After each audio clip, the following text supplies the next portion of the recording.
बैठिए, इसको इधर दे दो।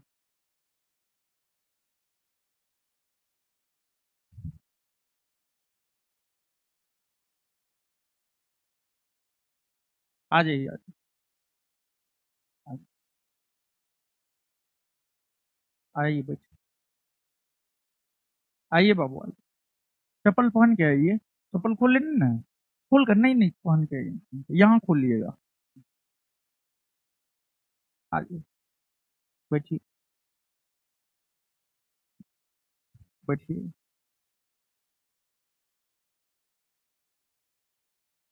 बैठ जाइए।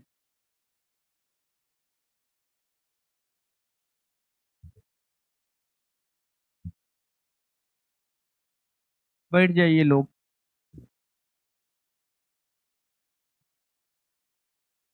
हेलो। ऑनलाइन वाले लोग अभी थोड़ा, ऑफलाइन में भीड़ भाड़ थोड़ा ज्यादा रहता है, और दो क्लास के बीच में गैप एकदम नहीं है, जो कि कल के बाद परसों से हो जाएगा। तो इसी वजह से थोड़ा देर हो जा रहा है इन लोगों को उठाने बैठाने में।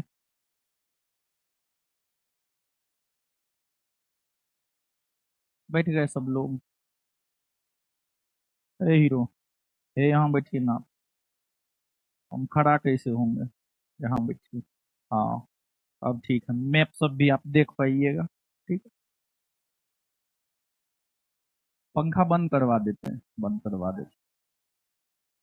एग्जॉस्टर चलेगा। एग्जॉस्टर चलेगा, पंखा बंद रहेगा। पंखा चलेगा तो फिर तबीयत आपका खराब हो सकता है। ठीक है। पंखा बंद कर दीजिए, एग्जॉस्टर चला दीजिए। पंखा बंद कर दीजिए, एग्जॉस्टर चला दीजिए। पंखा बंद कर दीजिए। पंखा बंद कर दीजिए सर। अरे ग्लोब है, ग्लोब। ग्लोब। ग्लोब है। ग्लोब यहाँ ना है। ले आइएगा, यहाँ पे नहीं है ग्लोब। इस पे बड़ी अजीब बात है वो। क्या है वो, क्या है? कहाँ था वो हमारी? कहाँ था वो? पीछे छोड़ दिया। आय छोड़ी। चलिए। कैसे हैं बाबू आप लोग? ठीक है। थोड़ा कष्ट हो रहा है, पता है हमको। ठीक है। परसों से नहीं होगा। परसों से नहीं होगा। ठीक, परसों से एकदम नहीं होगा। दो क्लास के बीच में कम से कम आधा घंटा का तो गैप होना ही चाहिए। लेकिन यहाँ पर अभी है कि 1 सेकंड का गैप नहीं है। तो वो जो गैप का कमी है ना, इस वजह से थोड़ा सा दिक्कत हो रहा है। ठीक है। कल से, कल लास्ट है, उसके बाद नहीं होगा दिक्कत। ठीक है। तो आइए, हम लोग पिछले 2 दिन में तो चीजों को समझे ही हैं, और अब हम लोग पढ़ना प्रारंभ कर देते हैं। ठीक है। कल के सेशन में हमने आपको ज्योग्राफी का सिलेबस भी बताया कि ज्योग्राफी का सिलेबस क्या है, और ज्योग्राफी हमें पढ़ना है, सब कुछ हमने आपको बताया है। तो आइए, अब पढ़ते हैं। चैप्टर नंबर पहला पढ़ना प्रारंभ कर देते हैं। और अभी डेमो चल रहा है, तो डेमो के दौरान जो है, जो भी स्टडी मटेरियल हम यूज करेंगे वो आपको संस्थान की तरफ से मिलता है। तो ज्योग्राफी का जो पहला चैप्टर है वो आपको संस्थान की तरफ से मिल जाएगा। जैसे कि कल आपको एक 100 क्वेश्चन वाला मिला था, तो आज जो पहला चैप्टर हम प्रारंभ किए हैं वो आपको बाबू मिल जाएगा जब आप क्लास से निकलने लगिएगा ना। तो अभी पूरा समझने पर फोकस कीजिए। अब बाबू आप लोग बात मत कीजिए। ठीक है, अब बात मत कीजिए। अब एकदम शांत रहिए बाबू। ठीक है। और ऑनलाइन वाले लोग, जो आप सभी लोग क्लास कर रहे हैं, इस वीडियो में पीडीएफ अटैच है। जो सब्जेक्ट हम शुरू करने जा रहे हैं, सॉरी, जो चैप्टर हम शुरू करने जा रहे हैं, जो चैप्टर हम शुरू करने जा रहे हैं, उस चैप्टर का पीडीएफ जो है इस वीडियो के साथ बाबू आपको अटैच है। भारत एक परिचय नामक पहला चैप्टर जो भारत के भूगोल का है वो अटैच है। और हम आपको बता दे कि इसमें हम आपको पीडीएफ दे करके पढ़ाएंगे। देखिए होता क्या है, फाउंडेशन बैच में लेट क्यों लगता है पता है? जैसे जितना समझाने में लगता है ना उतना ही लिखाने में भी समय लगता है। तो अगर लिखाने लगे तब तो बहुत टाइम लग जाएगा। तो हम आपको संस्थान का जो स्टडी मटेरियल है वो दे करके अच्छे से समझा देंगे, याद करवा देंगे। घर पर जाकर के आप उसको पढ़िएगा। और एक बात बाबू आप जानिए, पता है आपको जो है डेली पढ़ना चाहिए, डेली पढ़ना चाहिए। आप विश्वास मानिए, आप डेली पढ़िए। और कम से कम 4 से 5 घंटा हम बोले हैं पढ़ने के लिए, कम से कम उतना घंटा आप जरूर पढ़िए। अब पढ़िएगा तो क्या पढ़िएगा? तो एक चीज जो क्लास में हम और बिट्टू झा सर पढ़ाएंगे वो घर पे जाके पढ़ना है, सेम डे में पढ़ना है। जैसे आज जो पढ़ाएंगे आज के आज घर पर जाकर के पढ़ना है। कल जो पढ़ाएंगे कल के कल जाकर के घर पे पढ़ना है। तो अभी आपको सप्ताह में 5 दिन क्लास चलेगा तो 2 दिन बंद रहेगा। तो जो बाबू आपको 2 दिन बंद रहेगा, एक तो डेली बेसिस पर पढ़ना है प्रत्येक चीजों को। फिर 2 दिन जो छुट्टी रहेगा आपको सैटरडे और संडे को, तो उस सैटरडे और संडे को पूरे पढ़े गए चीजों का आप रिवीजन कीजिए। पूरा पढ़े पढ़े गए चीजों का पूरे सप्ताह में जो भी आपको पढ़ाया गया है उसका आप रिवीजन कीजिए। जैसे किसी किसी को भी कोई बात याद कैसे होता है? बार बार पढ़ने पर, बार बार पढ़ने पर। तो आप इस तरीका को अपनाएंगे। क्या तरीका अपनाएंगे उसको हम थोड़ा और स्पष्ट कर देते हैं। तरीका ये होना चाहिए, आज जो पढ़ाए आज घर पे पढ़ के सोएंगे। आज हम जो भी पढ़ाएंगे, जितना पढ़ाएंगे, 10 पॉइंट पढ़ाएंगे, 20 पॉइंट पढ़ाएंगे, 50 पॉइंट पढ़ाएंगे, जो भी पढ़ाएंगे वो आज के आज घर पे पढ़ के सोना है, याद करके सोना है। इसको डेली करेंगे, डेली डेली करेंगे इसको। और सप्ताह में जो 2 दिन छुट्टी रहता है उस छुट्टी में पूरे सप्ताह में पढ़ाए गए चीजों का रिवीजन करेंगे। पूरे सप्ताह में हम जो पढ़ाएंगे, बिट्टू झा सर जो आपको पढ़ाएंगे उसका आप रिवीजन जो है आपको सैटरडे संडे को करेंगे। या जब भी आपको छुट्टी मिलेगा उस छुट्टी का उपयोग करना है। उस छुट्टी में पुराने पढ़े गए चीजों को एक बार रिवीजन कर लेंगे, एक बार रीडिंग मार लेंगे। तो more and more times revision. हम हमेशा क्लास में कहते हैं, अगर आप पुराने छात्र होंगे यहाँ के, आर बराबर आर, रिवीजन बराबर रिजल्ट। जितना ज्यादा आप बाबू रिवीजन करेंगे आपके रिजल्ट के चांसेस उतना ज्यादा होंगे। और अंततः हमें वनडे एग्जाम देना है, एमसीक्यू लगाना है। तो एमसीक्यू पर भी शुरुआत से हम लोग काम करते हुए चलेंगे। एमसीक्यू समझते हैं कि नहीं समझते हैं? पहला क्लास में नहीं समझाए थे। पहला क्लास में तो एमसीक्यू हम आपको समझाए थे। एमसीक्यू ये होता है बाबू, एक क्वेश्चन होता है, 4 ऑप्शन होता है, उसी 4 में से एक आंसर होता है, तो उसको टिक करना होता है। तो हमारे एग्जाम में एमसीक्यू ही पूछा जाना है, तो हमें एमसीक्यू पर जो है काम करना चाहिए, हमें एमसीक्यू पर काम करना चाहिए। ठीक है ना बाबू? तो आइए और आप विश्वास मानिए, ऐसे हम आपको पहला दिन बोल दिए थे ऑब्जेक्टिव बैच है। हाँ ये ऑब्जेक्टिव बैच है, लेकिन हम आपको बता दे साइंस हो या आर्ट उसका पूरा कंसेप्ट हम लोग क्लियर करेंगे। और देखिए बाबू होता क्या है कि पूरा कंसेप्ट अगर आपका क्लियर होता है ना, आप आराम से एमसीक्यू बना लेते हैं। फर्स्ट रोज ही वो एमसीक्यू दे करके समझा दिए थे, तो आप लोग बनाए थे या नहीं बनाए थे? आंसर तक हम लोग पहुंचे थे कि नहीं पहुंचे थे? आंसर तक हम लोग पहुंच गए थे बाबू। तो कंसेप्ट कंसेप्ट जरूरी है। और आप विश्वास मानिए कि हम आपको हर सब्जेक्ट का, जो भी सब्जेक्ट हम पढ़ाएंगे उसका पूरा कंसेप्ट हम आप में विकसित करने का प्रयास करेंगे। और देखिए सीधे रट्टा रट्टा मारिएगा ना वो ज्यादा दिन तक नहीं रहता है। सीधे रट्टा मारिएगा वो ज्यादा दिन तक नहीं रहता, समझ करके याद कीजिएगा वो लॉन्ग टाइम तक रहता है। कैसे पढ़ना है ये भी बात हम आपको बता दिए। ठीक है ना बाबू? तो अब आइए पहला चैप्टर जो ज्योग्राफी का है, भारत एक परिचय, भारत एक परिचय, उसको पढ़ते हैं हम लोग। ठीक है बाबू, तो आइए देखिए।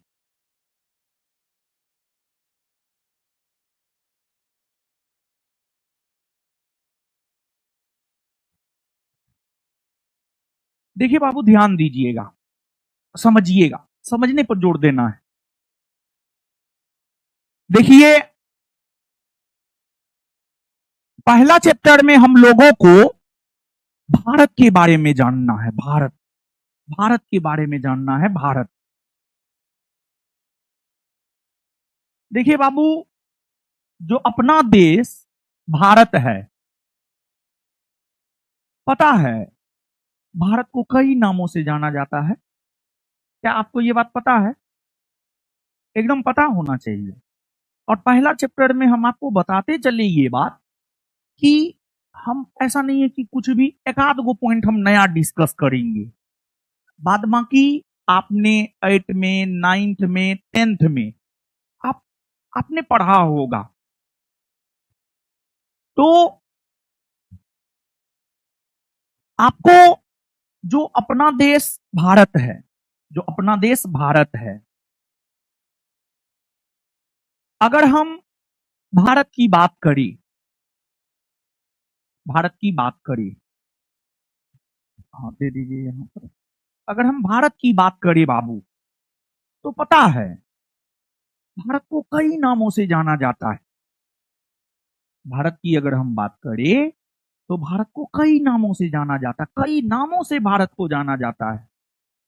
भारत को भारत कहा जाता है, इंडिया कहा जाता है, हिंदुस्तान कहा जाता है, आर्यावर्त कहा जाता है, जम्बू द्वीप कहा जाता है, जम्बू द्वीप कहा जाता है, जम्बू द्वीप कहा जाता है, जम्बू द्वीप कहा जाता है, जम्बू द्वीप कहा जाता है।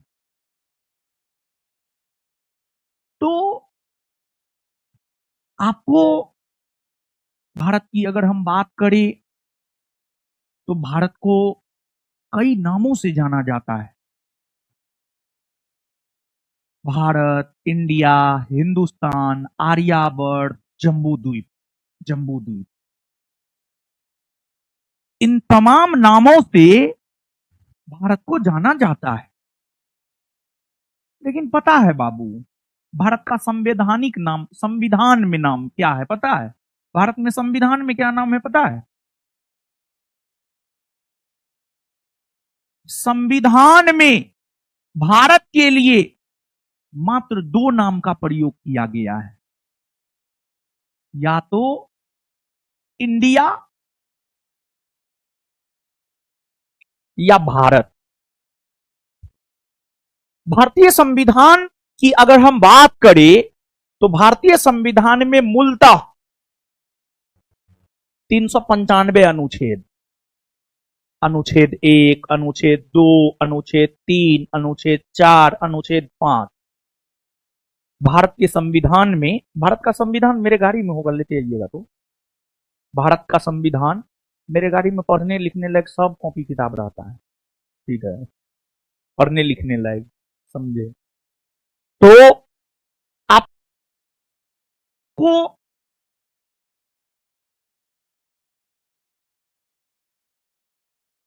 पूरे संविधान को आप पढ़ लीजिए, अनुच्छेद 1, 2, 3, 4, 5 ऑनवर्ड 395 तक, पूरे संविधान में या तो भारत के लिए इंडिया शब्द होगा या भारत के लिए भारत शब्द होगा, यही 2 शब्द है। तो यूं तो भारत को कई नामों से हम लोग जानते हैं, यूं तो भारत को हम लोग कई नामों से जानते हैं, भारत, इंडिया, हिंदुस्तान, आर्यावर्त, जम्बू द्वीप, ये सब भारत का नाम।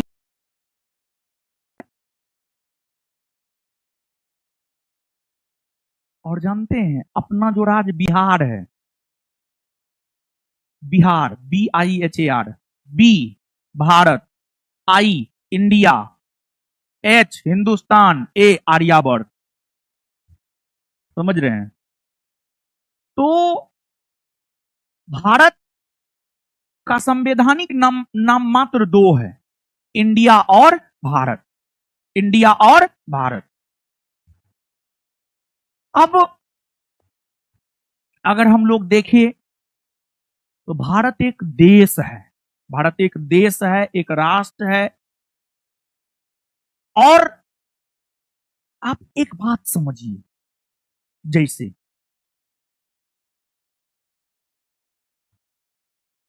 कई परिवार कई परिवार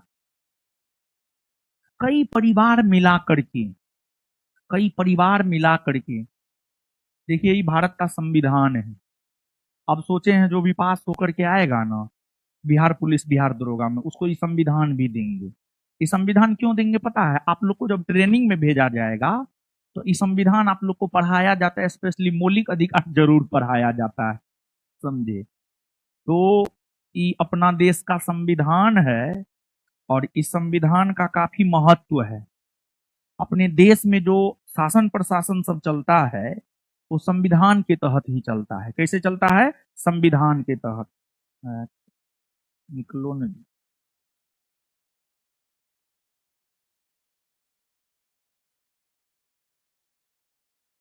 संविधान के तहत चलता है देश में शासन प्रशासन, संविधान के तहत। यही संविधान है भारत का। और आपको लगता होगा संविधान में क्या है? अरे यार, संविधान में जो है कुछ ना है, लेकिन सब कुछ है। और एक भोजपुरी गायक है कोई, उसका एक स्टेटमेंट है, पावर यहीं से शुरू होला, पावर यहीं खत्म होला। ये स्टेटमेंट जो है ना, इस संविधान पर एकदम 100% लागू होता है। इसी संविधान से पावर की शुरुआत होती है और इसी संविधान पर पावर आकर के खत्म होता है।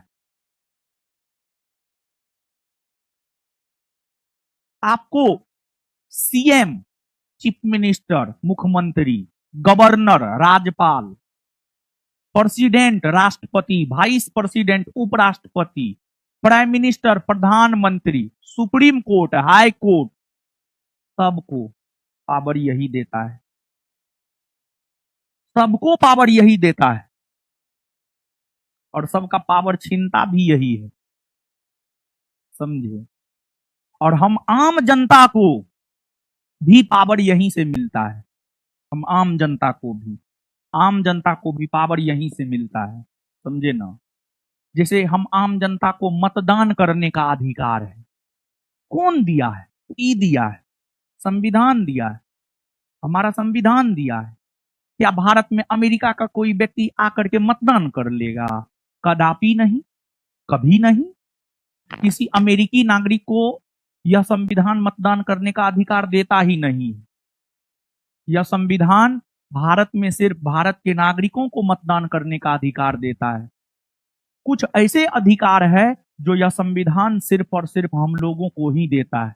कुछ ऐसे अधिकार है जो अधिकार यह संविधान सिर्फ और सिर्फ भारत के नागरिकों को ही देता है, भारत के नागरिकों को ही देता है। अब इस संविधान में क्या क्या है सुनिए, हम आपको दिखा भी देंगे। इस संविधान में देखिए 12 गो अनुसूची है, 22 गो भाग है, 395 गो अनुच्छेद है और प्रस्तावना है। इतना ही है।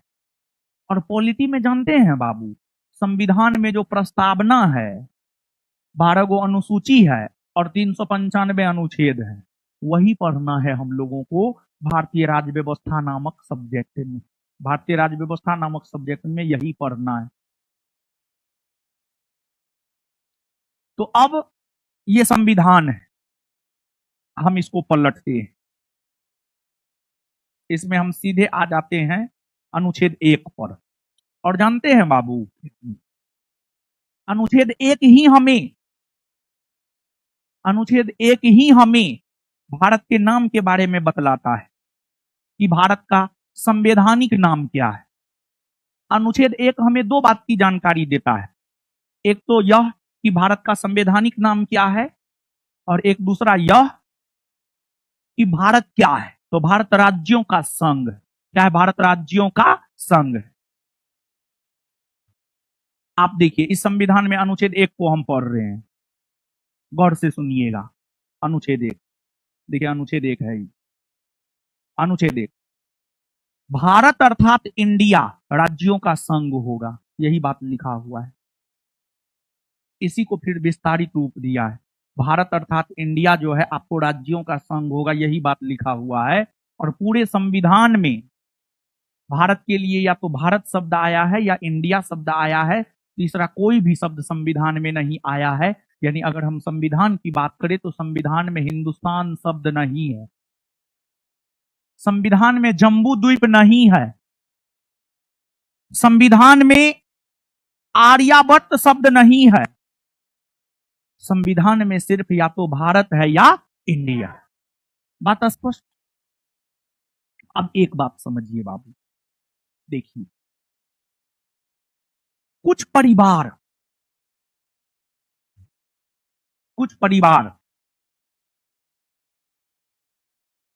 एक तो पहली बात ये कि आपको अगर हम लोग देखें, मान लिया जाए कि आप अकेले हैं, तो क्या आपके अकेले होने को परिवार कहा जा सकता है? मान लिया जाए कि हम अकेले हैं, तो क्या हमें परिवार कहा जाएगा? नहीं। मम्मी पापा भाई बहन दादा दादी सबको मिलाकर एक परिवार बनता है, हाँ या ना? बोलिए। हाँ, अगर हम अकेले हैं, आप अकेले हैं या कोई भी अकेले है, तो उसको आप परिवार नहीं कह सकते हैं बाबू, उसको आप परिवार नहीं कह सकते, उसको आप परिवार नहीं कह सकते, नहीं कह सकते उसको आप परिवार। जब तक मम्मी पापा दादा दादी भाई बहन सब कोई शामिल ना हो जाए, तब तक आप उसे परिवार नहीं कह सकते हैं। उसी प्रकार कई परिवार को मिलाकर एक टोला बनता है, टोला। टोला, टोला समझ रहे हैं? आपके गांव में होगा हल्लमा टोला चिल्लमा टोला, मतलब अलग अलग, पूर्वी टोला पश्चिमी टोला। हाँ हाँ, जैसे आप लोग प्रयोग करते हैं वही टोल जे भी, मतलब वो टोल जाएगा क्या? फिर हम लोग में है कौन टोला सब है, पता नहीं, हम भूल गए हैं।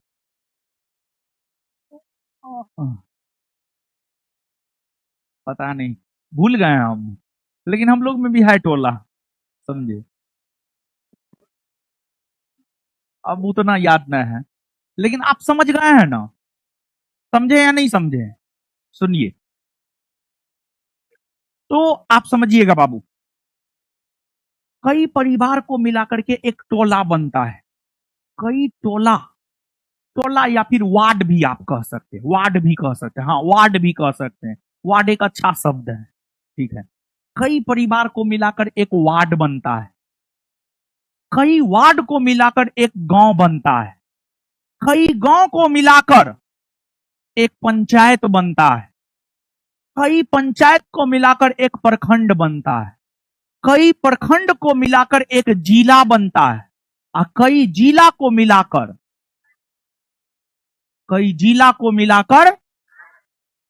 एक प्रमंडल,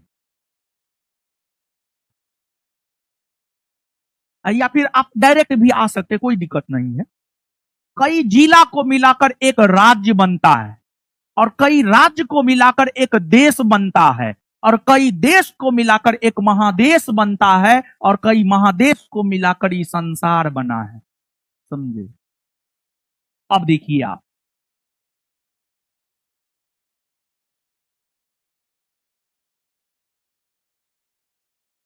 देखिए बाबू,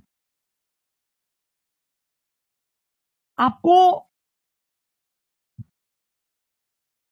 एक बार पुनः सुनिए, मम्मी पापा दादा दादी भाई बहन सबको मिलाकर बनता है एक परिवार, कई परिवार को मिलाकर एक वार्ड, कई वार्ड को मिलाकर एक गांव, कई गांव को मिलाकर एक पंचायत, कई पंचायत को मिलाकर एक प्रखंड, कई प्रखंड को मिलाकर एक जिला, और कई जिला को मिलाकर राज्य, और कई राज्य को मिलाकर देश, और कई देश को मिलाकर महादेश, कई देश को मिलाकर महादेश।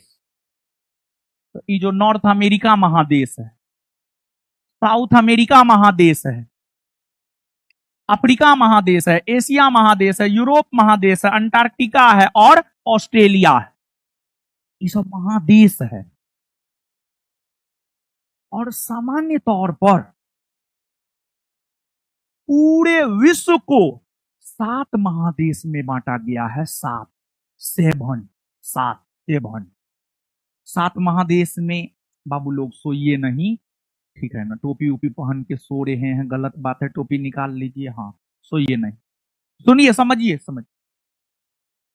तो ये नॉर्थ अमेरिका महादेश है, साउथ अमेरिका महादेश है, एशिया महादेश है। एशिया महादेश में 48 देश हैं, कुछ सोर्स लिखता है 47 देश हैं, कुछ सोर्स लिखता है 50 देश है। ऐसा क्यों होता है पता है बाबू? एशिया महादेश के कुछ देश ऐसे हैं जिसका विस्तार यूरोप और एशिया दोनों में, जैसे एक देश है तुर्की। तुर्की का विस्तार जो है ना एशिया और यूरोप दोनों में है। एक देश है रसिया, रूस का विस्तार एशिया और यूरोप दोनों में है। तो अगर मान लिया जाए कि कोई भूगोल बेटा रूस और तुर्की को एशिया में मान लिया, तब उनके अनुसार 50 देश, कोई नहीं माना तो 48 देश, फिर अफ्रीका महादेश में 54 देश, साउथ अमेरिका में 13 देश। तो अलग अलग महादेश में देशों की संख्या अलग अलग है। और सबसे ज्यादा देश वाला महादेश कौन है जानते हैं? अफ्रीका है। सबसे ज्यादा देश वाला महादेश कौन है? अफ्रीका। कौन है? अफ्रीका है। तो आप बाबू समझिएगा, जो 7 महादेश है, उत्तरी अमेरिका, दक्षिणी America, Europe, Asia, Africa, Australia, Antarctica, ठीक है ना। अब इन सभी महादेशों में अगर देखा जाए तो सबसे बड़ा महादेश एशिया है, और एशिया क्षेत्रफल में भी सबसे बड़ा है और जनसंख्या में भी सबसे बड़ा है। एशिया, अगर हम एशिया की बात करें तो एशिया क्षेत्रफल में भी सबसे बड़ा है और जनसंख्या में भी सबसे बड़ा है। सबसे बड़ा महादेश है एशिया। और पता है बाबू, एशिया महादेश का ही एक देश है भारत। एशिया महादेश का ही जो है बाबू आपको एक देश है भारत। ये भारत है। एशिया महादेश के दक्षिण में एक अपना देश है भारत। तो भारत एशिया महादेश का एक देश है। और आपको ये तो मानचित्र है, और बाबू आप इस बात को समझिएगा कि जिस प्रकार एशिया सबसे बड़ा महादेश है, उसी प्रकार सबसे छोटा महादेश कौन है पता है? सबसे छोटा महादेश है ऑस्ट्रेलिया। कौन है? ऑस्ट्रेलिया। सबसे छोटा है ऑस्ट्रेलिया। और जानते हैं बाबू, 6 महादेश पर मानव जनसंख्या है, एक पर नहीं है। उत्तरी अमेरिका में मानव जनसंख्या है, दक्षिणी अमेरिका में मानव जनसंख्या है, अफ्रीका में मानव जनसंख्या है, यूरोप में मानव जनसंख्या है, एशिया में मानव जनसंख्या है, ऑस्ट्रेलिया में मानव जनसंख्या है। लेकिन बाबू पता है, एक महादेश है जो कि आपको नजर नहीं आ रहा होगा, यहां पर है अंटार्कटिका। अंटार्कटिका, यहां पर मानव नहीं रहता है। अंटार्कटिका में मानव नहीं रहता है, मानव नहीं रहता है यहां। अंटार्कटिका का 98% हिस्सा, 98%। अब आप इस क्लासरूम का 98% हिस्सा मान लिया जाए, इस क्लासरूम का 98% हिस्सा जो है, ये पिलर इतना दूर छोड़ दीजिए, बाद बाकी 98% में वो सब आ जाएगा। जैसे अभी हम आप सब लोग 99% हिस्सा पर कब्जा किए हुए हैं, हमको 0.1% दिए हुए हैं, बढ़िया से मूव भी नहीं कर पा रहे हैं। तो बात समझिए आप, ये जो अंटार्कटिका है इसका 98% हिस्सा बर्फ से ढका हुआ है, बर्फ से ढका हुआ है। अब बर्फ से ढका हुआ है, कभी बर्फ जम जाता है, कभी बर्फ पिघल जाता है। जैसे मान लिया जाए कि फ्रिज है, फ्रिज में आप बर्फ को रखिए और वो जम जाएगा, फ्रिज से बाहर निकाल लीजिए, वो पिघल जाएगा। तो फ्रिज में क्या होता है, फ्रिज में टेम्परेचर कम रहता है, फ्रिज का टेम्परेचर कम रहता है, तो वहां पर बर्फ जम जाता है और आप फ्रिज से बाहर निकाल लीजिए, फ्रिज से बाहर का टेम्परेचर ज्यादा है, तो फिर होता है कि बर्फ पिघल जाता है। हाँ या ना, बोलिए। हम बोले हैं ना, ज्योग्राफी आपके आसपास का सब चीज है, सारा एग्जाम्पल हम आपके आसपास का देंगे। बस आप एक कॉमन इंसान होना चाहिए, मंगल ग्रह वाले नहीं होना चाहिए। अब मंगल ग्रह वाले होंगे तब तो कोई बात ही नहीं है, अगर आप कॉमन इंसान है तो आपको सब बात समझ में आएगा, ठीक ना। जानते हैं बाबू, इसका 98% हिस्सा जो है बर्फ से ढका हुआ है। अच्छा, मेरे मौसी को ठंडा लग रहा है, यही बंद कर दो जी,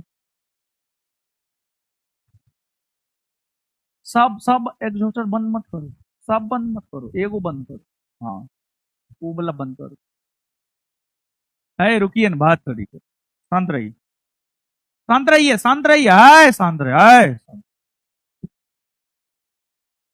है पढ़िएगा ना, ऐसा क्या कर। सुनिए बाबू, पता है बाबू आपको होता क्या है कि जैसे ठंडा का मौसम आया और बर्फ जम जाता है अंटार्कटिका में, ठंडा का मौसम आया तो आप विश्वास मानिए और बर्फ जम जाता है। जैसे गर्मी का मौसम आया, बर्फ पूरा पिघल जाता है, पिघल जाता है। तो इस महादेश का आकृति जो होता है हमेशा बदलते रहता है, बात समझिएगा। जैसे ठंडा का मौसम आया तो अंटार्कटिका में बर्फ जम जाएगा, जम जाएगा बर्फ। और जैसे गर्मी का मौसम आया, बर्फ पिघल जाएगा, बर्फ क्या हो जाता है, पिघल जाता है।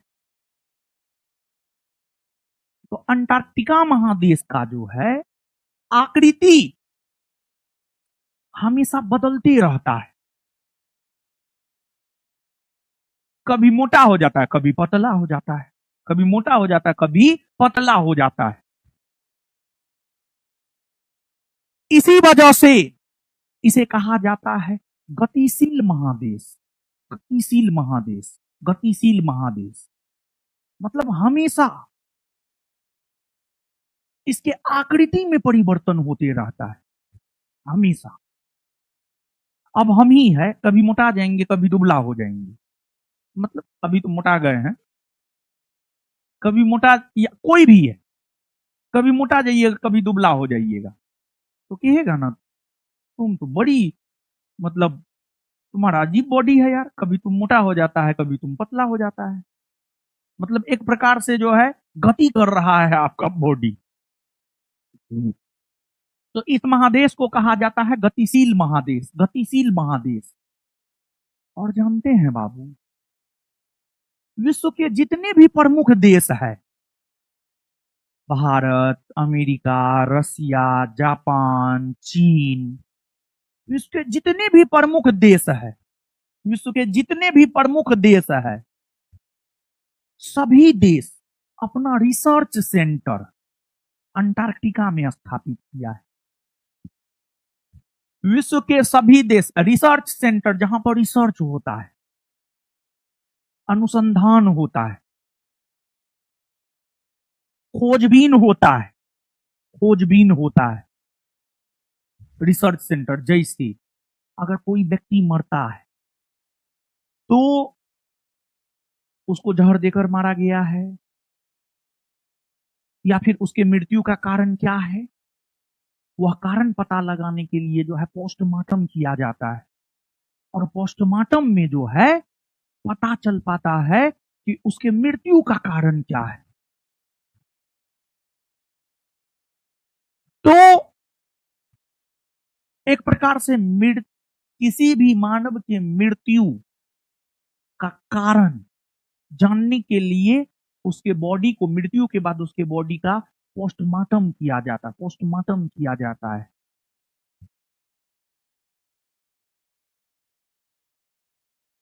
तो अनुसंधान मतलब रिसर्च सेंटर, अंग्रेजी में रिसर्च सेंटर, जहां पर रिसर्च होता है, जहां पर रिसर्च होता है।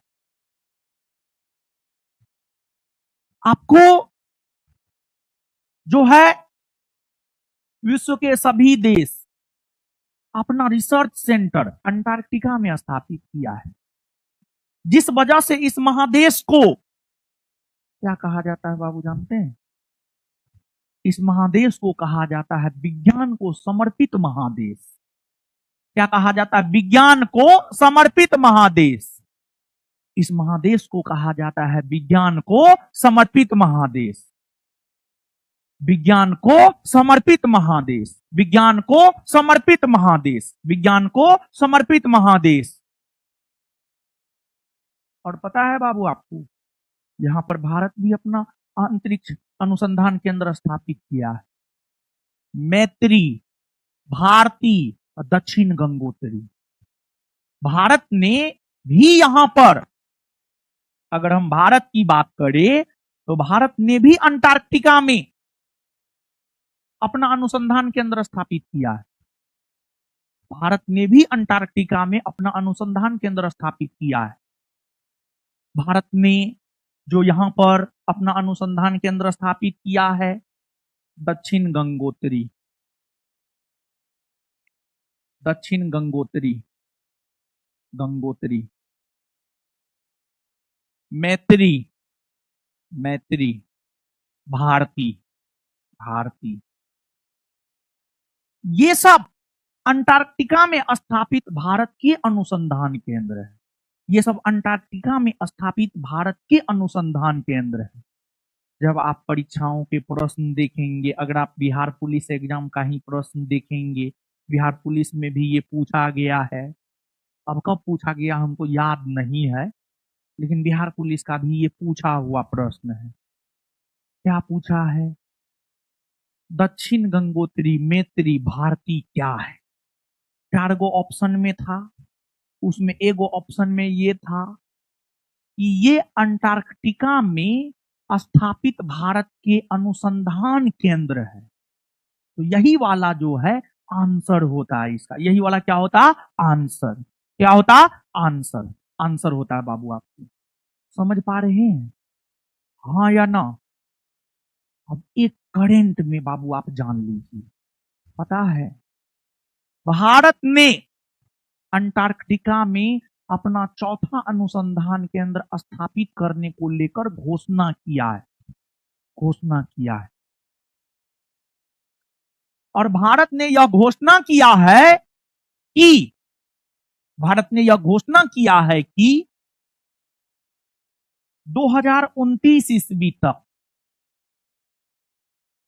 भारत ने यह घोषणा किया है कि 2029 ईस्वी तक, 2029 ईस्वी तक मैत्री 2 नाम से, मैत्री 2 नाम से, मैत्री 2 नाम से, मैत्री 2 नाम से मैत्री 2 नाम से अनुसंधान केंद्र अंटार्कटिका में स्थापित किया जाएगा। भारत ने यह घोषणा किया है कि 2029 ईस्वी तक भारत का चौथा अनुसंधान केंद्र अंटार्कटिका में स्थापित किया जाएगा, जिसका नाम होगा मैत्री 2। क्या नाम होगा? क्या नाम होगा? मैत्री 2। मैत्री 2।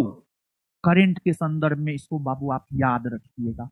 आपको जो ज्योग्राफी नोट मिलेगा उसमें लाइन नहीं लिखा हुआ है, तो हम आपको बोले हैं ना आप कॉपी लेकर के आइएगा।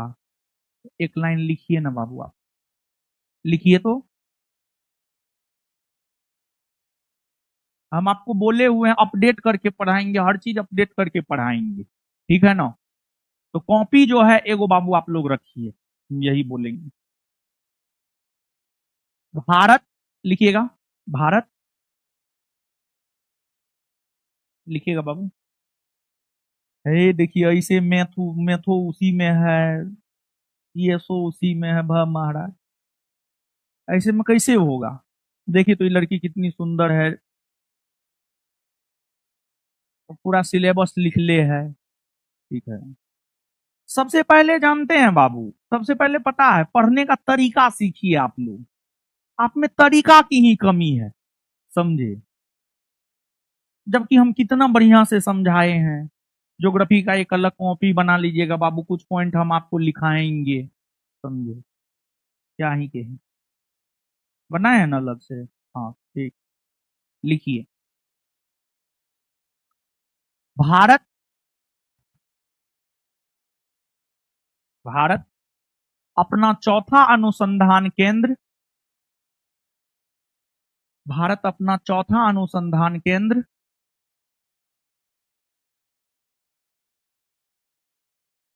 भारत अपना चौथा अनुसंधान केंद्र मैत्री 2 नाम से भारत अपना चौथा अनुसंधान केंद्र मैत्री 2 नाम से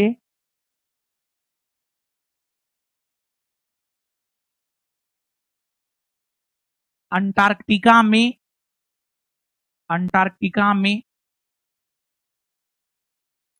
2029 ईस्वी तक अंटार्कटिका में 2029 ईस्वी तक 2029 ईस्वी तक स्थापित करने का लक्ष्य 2029 ईस्वी तक स्थापित करने का लक्ष्य 2029 ईस्वी तक स्थापित करने का लक्ष्य रखा है लक्ष्य रखा है रखा है लक्ष्य रखा है। अब सुनिए बाबू, आप अब सुनिए, अब सुनिएगा, समझिएगा, आगे आइएगा। जिस प्रकार जानते हैं, जिस प्रकार 7 गो महादेश है, ऑन करवा दे, यही पंखा उधर करवा दे, पंखा उधर कर दे। हाँ, चक्कर आ रहा है, कमजोरी की वजह से चक्कर आ रहा है, ठीक है ना। ये कहाँ क्लास में तो गर्मी ना है, हाँ हमको तो गर्मी नहीं लग रहा है, ठीक है। चक्कर खाएगी पिएगी ने, खाएगी बर्गर तो ये न करेगा चक्कर। शुक्ला ही तो है, ये है हड्डी तो है शरीर में, खाती उती ना है जी।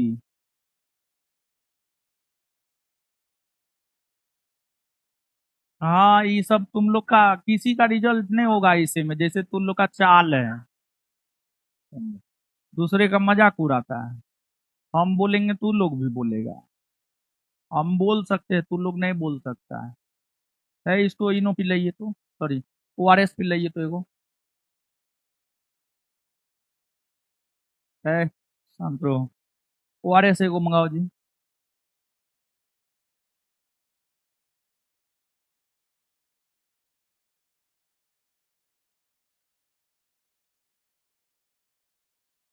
पूछिए ना, खा के आई है कि नहीं, कि मंगलवारी और कर ले। मंगलवारी नहीं ना कर ले, खा के आई है ना। खाई है, ये बोकी खाई है। खाई है कि नहीं खाई है? खाई है, क्या खाई है?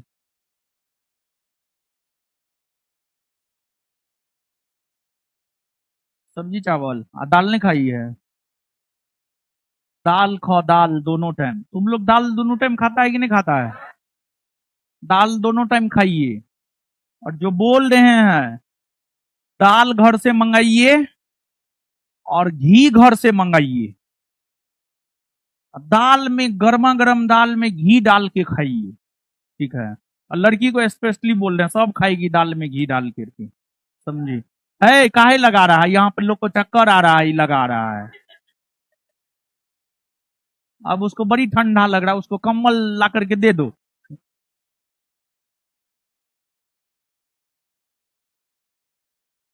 ठंडा लग रहा है, नहाती नहीं होगी तो ठंडा नहीं लगेगा। जो रोज नहाता है उसको ठंडा नहीं लगता है, जो नहीं नहाएगा ठंडा उसी को लगता है। ठीक है, क्या दिन से नहीं नहाई है जी? पापी लड़की कहीं की। हमको लगता है 15 दिन से नहीं नहाई होगी, तब तुमको ठंडा लग रहा है।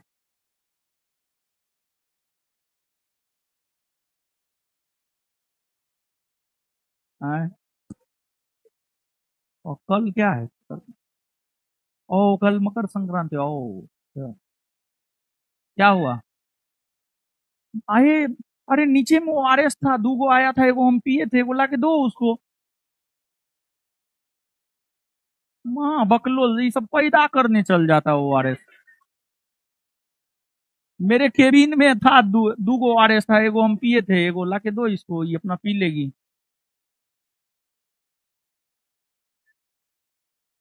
हैं?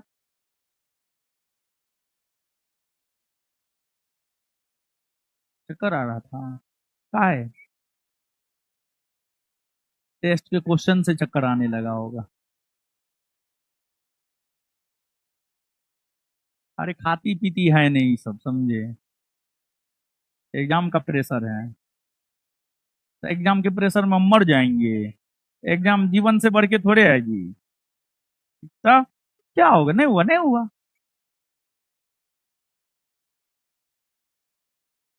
उतना टेंशन नहीं लेना है, और हमेशा याद रखना है, टेंशन लेने का नहीं, टेंशन देने का, समझे? पिलाइए इसको, पियो है, पियो। पियो, आधा बुखार तुम्हारा ठीक हो जाएगा।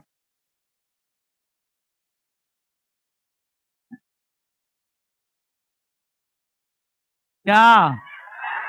पंखा? है, पंखा चला दो जी, चला दो पंखा।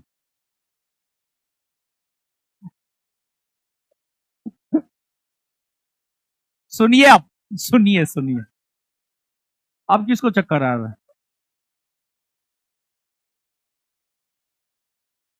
अब वो आर एस ना है, जो ये को था, एगो हम पी गए, एगो इसको पिला रहे हैं अभी, समझे?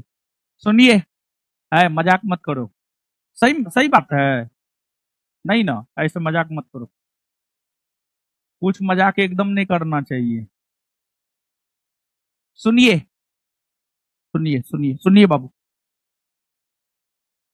जिस प्रकार पूरे विश्व को 7 महादेश में बांटा गया है, उसी प्रकार पूरे विश्व को 5 महासागर में बांटा गया है। कुछ किताब 4 भी लिखता है, कुछ 5 लिखता है, और कुछ किताब 4 भी लिखता है। जो 4 महासागर लिखता है कुछ किताब, उसके अकॉर्डिंग अगर हम देखें, तो 4 महासागर में एगो प्रशांत महासागर, दूसरा अटलांटिक महासागर, तीसरा हिंद महासागर, और चौथा आर्कटिक महासागर। चौथा आर्कटिक महासागर। और जानते हैं बाबू, जो 5 लिखता है, वो अंटार्कटिका महासागर को भी जो है जोड़ता है, अंटार्कटिका महासागर को भी जोड़ता है। अब अगर आपसे पूछा जाए तो आप क्या टिक कीजिएगा? 5। कितना? 5। और सभी महासागरों में सबसे बड़ा प्रशांत, सबसे बड़ा प्रशांत महासागर, और सबसे छोटा आर्कटिक, सबसे छोटा आर्कटिक, सबसे छोटा आर्कटिक। और एक बात बाबू आप जानिए, महादेश महासागर, समझिएगा बात,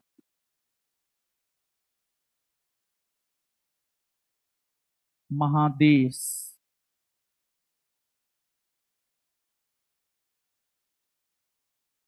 महादेश महासागर। अच्छा रुकिए न, मिटा देती। हाँ, महाद्वीप भी कह सकते हैं, महादेश को महाद्वीप भी कह सकते हैं, ठीक है ना। महादेश को ही हम लोग महाद्वीप भी कहते हैं। क्या कहते हैं? महाद्वीप, महाद्वीप भी कहते हैं। यह महाद्वीप को ही महादेश भी कहते हैं, समझे ना। देखिए बाबू,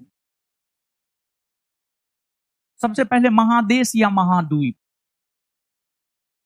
देखिए बाबू ध्यान दीजिएगा, स्थल खंड के, स्थल खंड, जैसे हम लोग स्थल खंड में रहते हैं, हम लोग मानव है, हम लोग स्थल खंड में रहते हैं। आप जहां रहते नहीं, स्थल खंड है, स्थल खंड। स्थल खंड के सबसे वृहत्तम रूप को महादेश या महासागर कहते हैं। स्थल खंड के सबसे बड़े रूप को महादेश या महाद्वीप कहते हैं। आप देखिए ना, यहां पर स्थल खंड का बड़ा रूप है south America, north America, Africa, Europe, Asia, Australia. स्थल खंड के बृहद स्वरूप को हम लोग कहते हैं महादेश या महाद्वीप। फिर इसके बाद महासागर, जलीय भाग के सबसे बड़े रूप को हम लोग कहते हैं महासागर। क्या कहते हैं? महासागर। क्या कहते हैं? महासागर। महासागर कहते हैं, महासागर। ये जो आपको मानचित्र पर नीला कलर में नजर आ रहा है, ब्लू कलर में, ब्लू, ब्लू कलर में, जैसे आसमान ब्लू होता है ना जी? नहीं होता है, होता है ना, आसमान ब्लू होता है।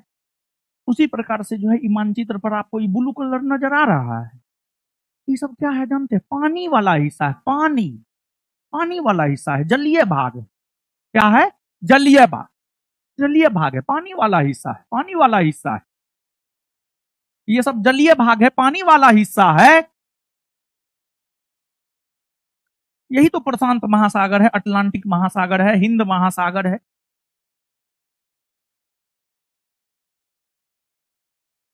तो जलीय भाग का जो सबसे बृहत्तम रूप होता है वही कहलाता है महासागर, महासागर कहलाता है।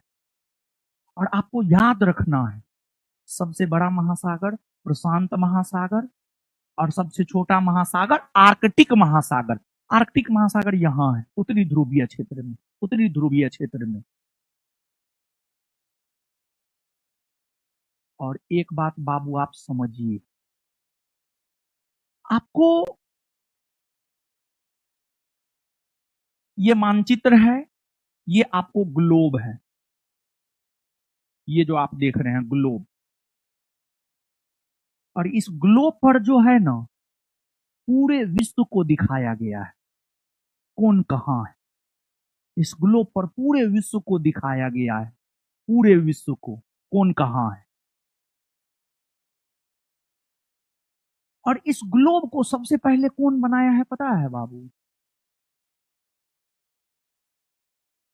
विश्व ग्लोब का प्रथम निर्माता है मार्टिन बेहम।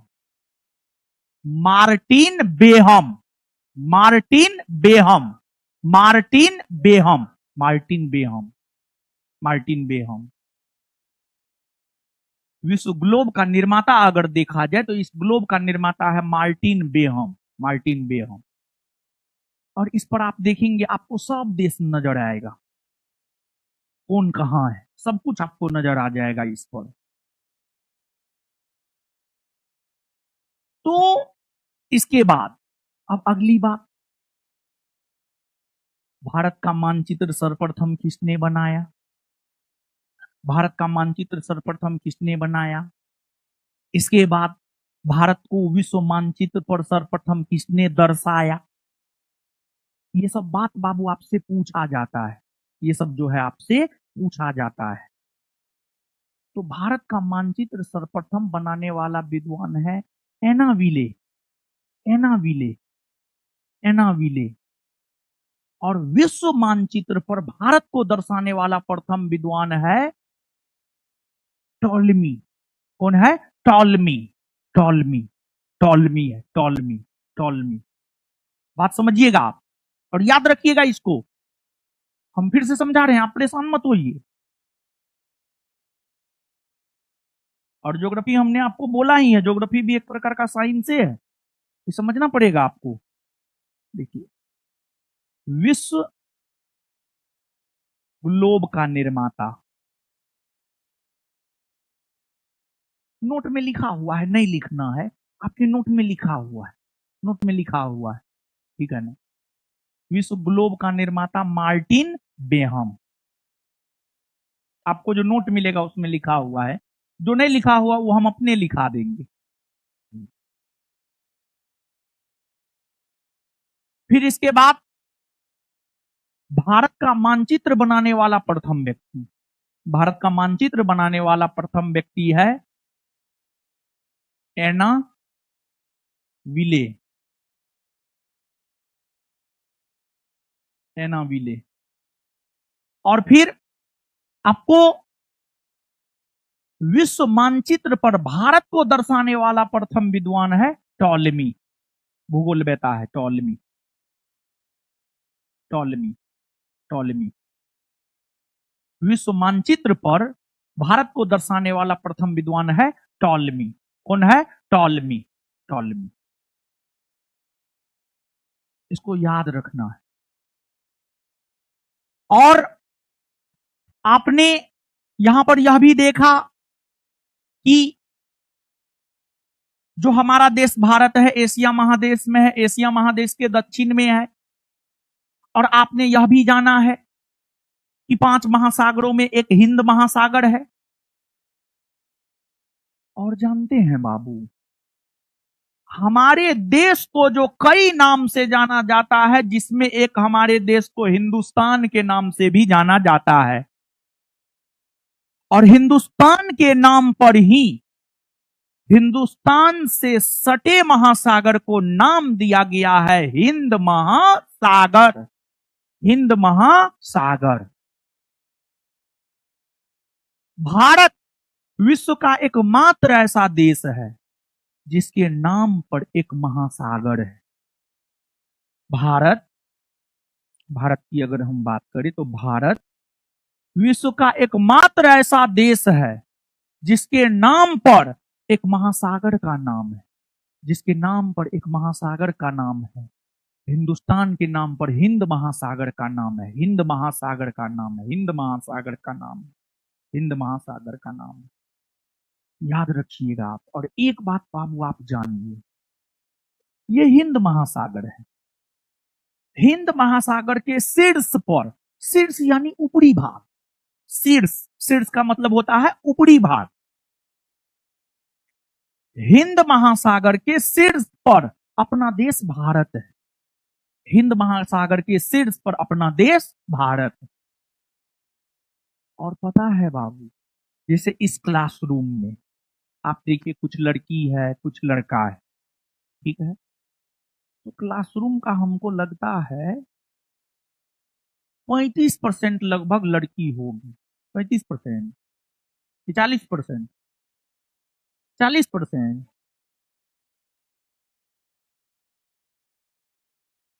50%, नहीं नहीं 30 से ज्यादा है। और ऊपर में क्लास ऊपर में जोड़ लीजिएगा तब, हाँ तब तो 30%, हाँ तब तो 20% पे आ जाएगी ये सब। इस क्लासरूम को सिर्फ देखिए ना, इस क्लासरूम के अकॉर्डिंग, सिर्फ इस क्लासरूम के अकॉर्डिंग अगर हम देखें तो लड़की लड़का का रेशियो लगभग 60-40 हम कह सकते हैं। 60-40 इस क्लासरूम के संदर्भ में हम लोग बात करेंगे, सिर्फ इस क्लासरूम के संदर्भ में। ओवरऑल बात कीजिएगा तब तो 10-15% पे ये सब आ जाएगी, ठीक है। तो लेकिन इस क्लासरूम के संदर्भ में जिसमें हम पढ़ा रहे हैं, उस क्लासरूम के संदर्भ में अगर देखा जाए तो जैसे लड़की लड़का का रेशियो है 60-40, 60 गो लड़का 40 गो लड़की, 60 गो लड़का 40 गो लड़की। वैसे ही बाबू आप समझिएगा कि ये जो पृथ्वी है, संसार है, जो भी कहना है कहिए, विश्व है, इसके कुल क्षेत्रफल के, इसके कुल क्षेत्रफल के, इसके कुल क्षेत्रफल के लगभग 71% भूभाग पर जल है।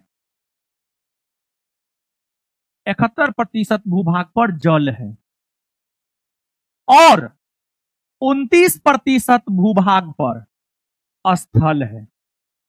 29% भूभाग पर स्थल है। 71% भूभाग पर जल है और 29% भूभाग पर स्थल है। देखिए जल 71% भूभाग पर है, लेकिन पता है बाबू, पीने योग्य पानी 2.5%, 2.5%, 2.5%, पीने योग्य पानी 2.5%, 2.5%, पीने योग्य पानी मात्र इतना ही है। तो जिस प्रकार पढ़ाई करने वाले छात्र एवं छात्राओं की बहुत संख्या है, लेकिन रिजल्ट देने वाले छात्र एवं छात्राओं की संख्या बहुत कम है। सही तरीका से पढ़ने वाले छात्र एवं छात्राओं की संख्या बहुत कम है और जितने भी सही तरीका अपनाया है सफलता उसी को मिला है, और जिसने सही तरीका नहीं अपनाया है उसको सफलता भी नहीं मिलता है। अब जैसे ये लड़का है, एक एक कॉपी में मैथो लिख रहा है, रीजनिंगो लिख रहा है। एक तो सबसे पहले इसको तरीका मालूम नहीं, नहीं सिर्फ पढ़ाई लिखाई में तुम लोग कॉपी किताब खरीदने में जो है ना गरीब हो जाता है और लौंडियाबाजी करने में अमीर हो जाता है। तब तो दोस्तों से 5,000 कर्जा लेकर के शॉपिंग करवाने जाता है, गरीब है, हमको सिखाता है। जूता मोजा पहन ले, गरीब है, बढ़िया जूता मोजा जैकेट पहन ले, बैग उग बढ़िया है, टी शर्ट उशर्ट बढ़िया है, गरीब है।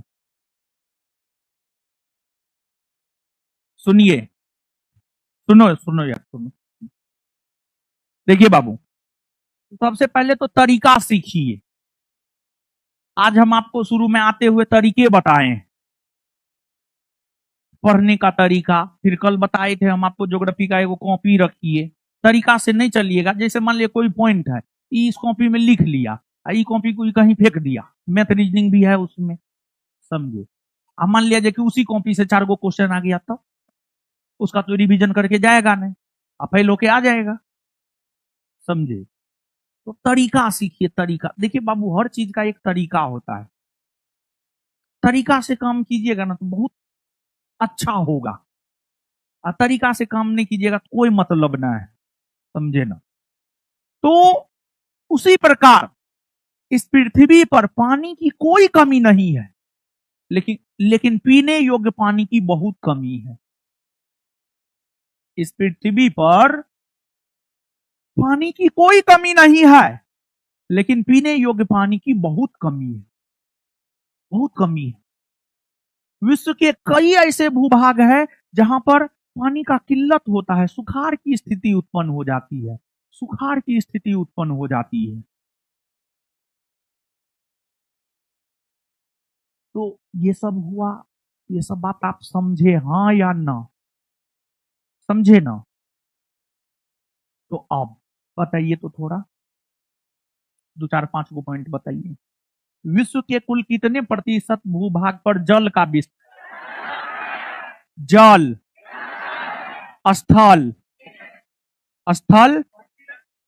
अच्छा एक बात बताइएगा बाबू, सबसे बड़ा महादेश भारत कौन महादेश का देश? एशिया ना? विश्व का कौन एकमात्र ऐसा देश है जिसके नाम पर एक महासागर का नाम? भारत ना? भारत ना?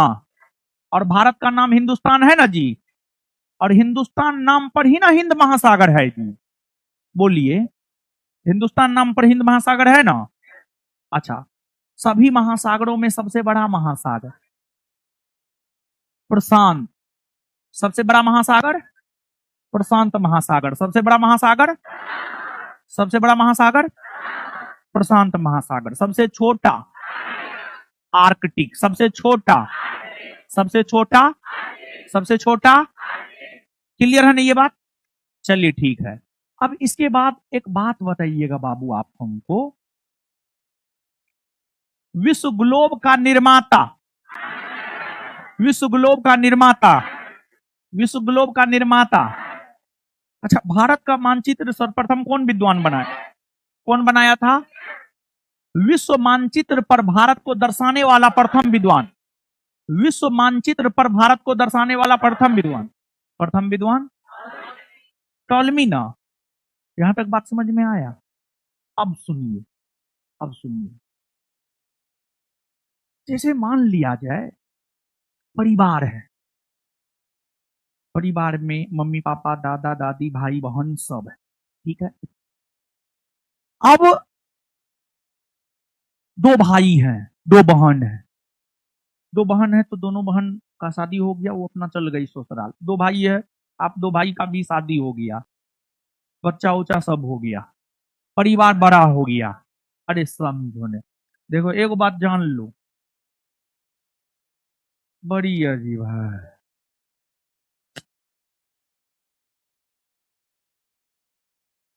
फिर एग्जाम्पल नहीं देंगे, ठीक है? एगो बात सुनिए,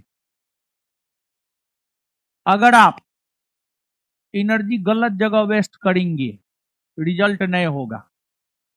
आप हल्ला करने में अपना एनर्जी वेस्ट करते हैं, एनर्जी को सेव कीजिए, और जितना एनर्जी है ना कॉपी किताब पर उतारिए, 4 घंटा के बदला 8 घंटा पढ़िए, होश ठिकाने आ जाएगा।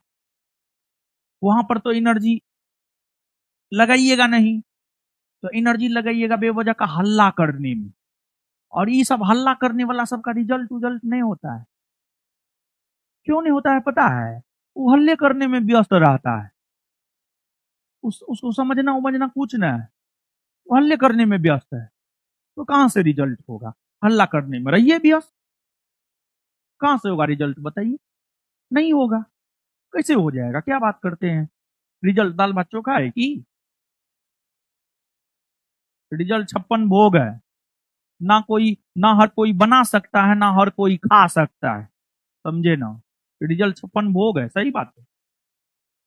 तो ऐसे हल्ला मत कीजिए, एग्जाम्पल देते हैं तो हल्ला मत कीजिए, ठीक है? तुम लोग के इसी सब रीजन से जो है बिट्टू झा सर को अभी क्लास में नहीं ला रहे हैं। वो बोल रहे थे कि कल से ले लेंगे, हम बोले आप आइएगा, बेवजह का आप छोड़कर चल जाइएगा। तो थोड़ा सिस्टम में आइए, ताकि साइंस भी हमको शुरू करने दीजिए, ठीक है? समझिए बाबू, जो हल्ला करने के चक्कर में है उसका कुछ नहीं होने जा रहा है। आप समझिएगा नहीं, हल्ला कीजिएगा तो फिर क्या मतलब है? कोई मतलब नहीं है, ठीक है? सुनिए क्या बोल रहे थे। हाँ, जैसे अब मान लिया जाए कि परिवार है, बड़ा परिवार हो गया, तो फिर परिवार का विभाजन होता है 2 भागों में, 3 भागों में। 2 भाई है तो 2 भाग में परिवार बट जाएगा, 3 भाई है तो परिवार 3 भाग में बट जाएगा। क्या ऐसा होता है? बोलिए बाबू लोग, होता है कि नहीं होता है? होता है ना? होता है, ठीक है, होता है। अब देखिए बाबू आप कि उसी प्रकार यह जो पृथ्वी है, यह जो पृथ्वी है, उसी प्रकार यह जो पृथ्वी है,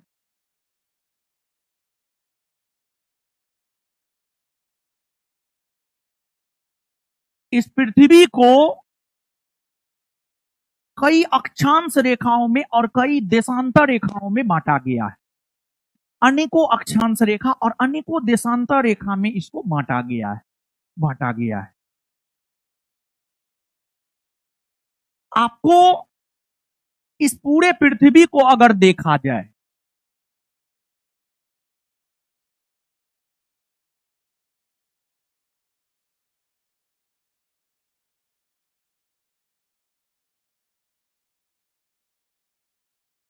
पूरे पृथ्वी को अगर देखा जाए तो पूरे पृथ्वी को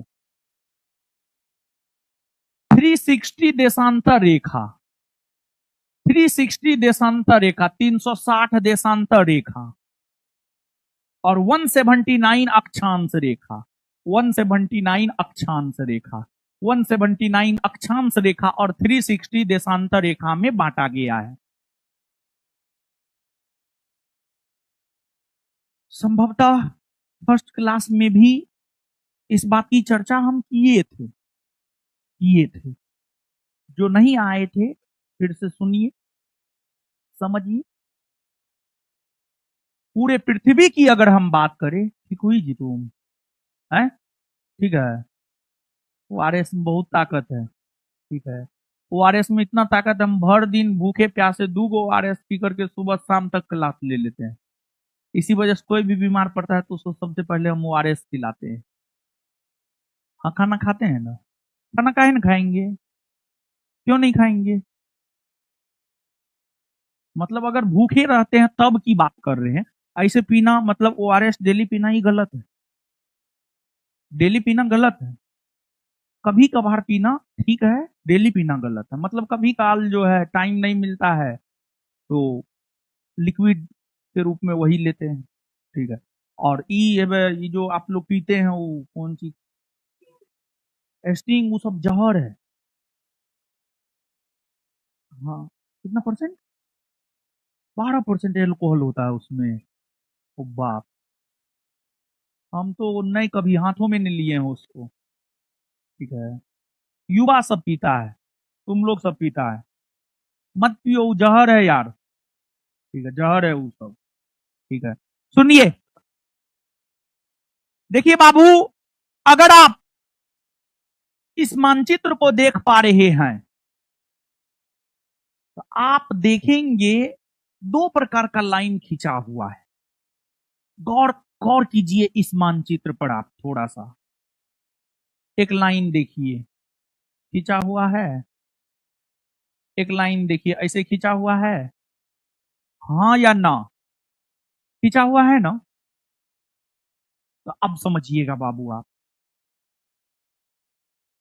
पूरे पृथ्वी की अगर हम बात करें तो पूरे पृथ्वी को 360 देशांतर रेखा और 179 अक्षांश रेखा में बांटा गया है। आप जानते हैं बाबू, कल हम आपको डायरेक्शन बताए थे, डायरेक्शन दिशा बताए थे। ऊपर ऊपर कौन दिशा?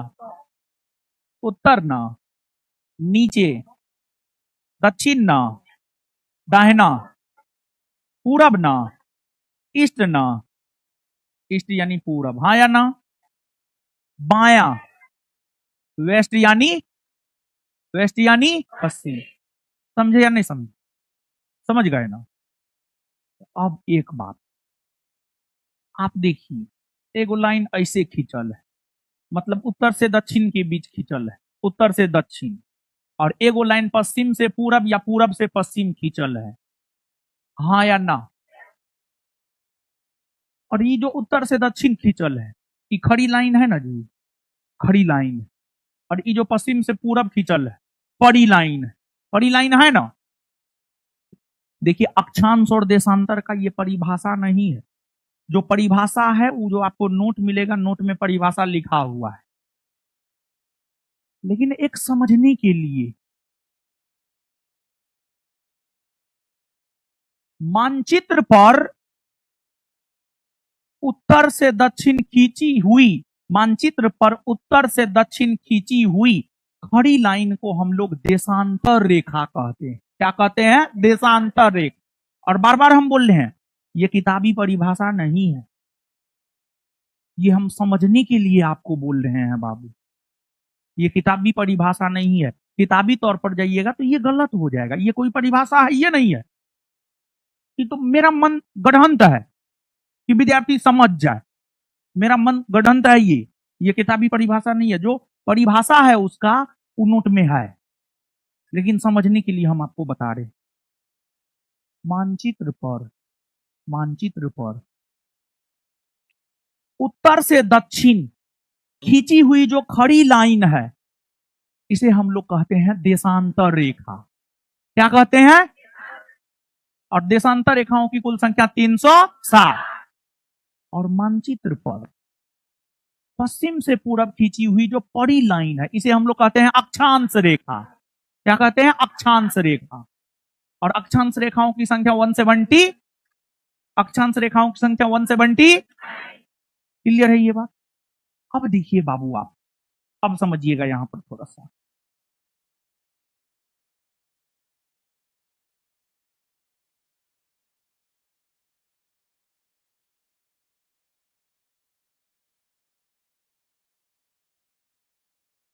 देखिए,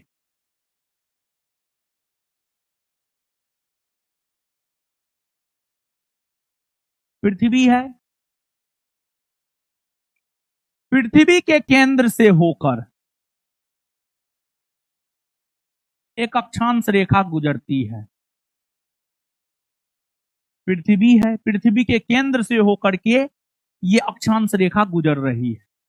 और पृथ्वी के केंद्र से होकर जो अक्षांश रेखा गुजर रही है, पृथ्वी के केंद्र से होकर जो अक्षांश रेखा गुजर रही है, पृथ्वी के केंद्र से होकर जो अक्षांश रेखा गुजर रही है, इसे हम लोग कहते हैं 0 डिग्री अक्षांश रेखा। 0 डिग्री अक्षांश रेखा या विषुवत रेखा या भूमध्य रेखा या इक्वेटर। Equator equator equator.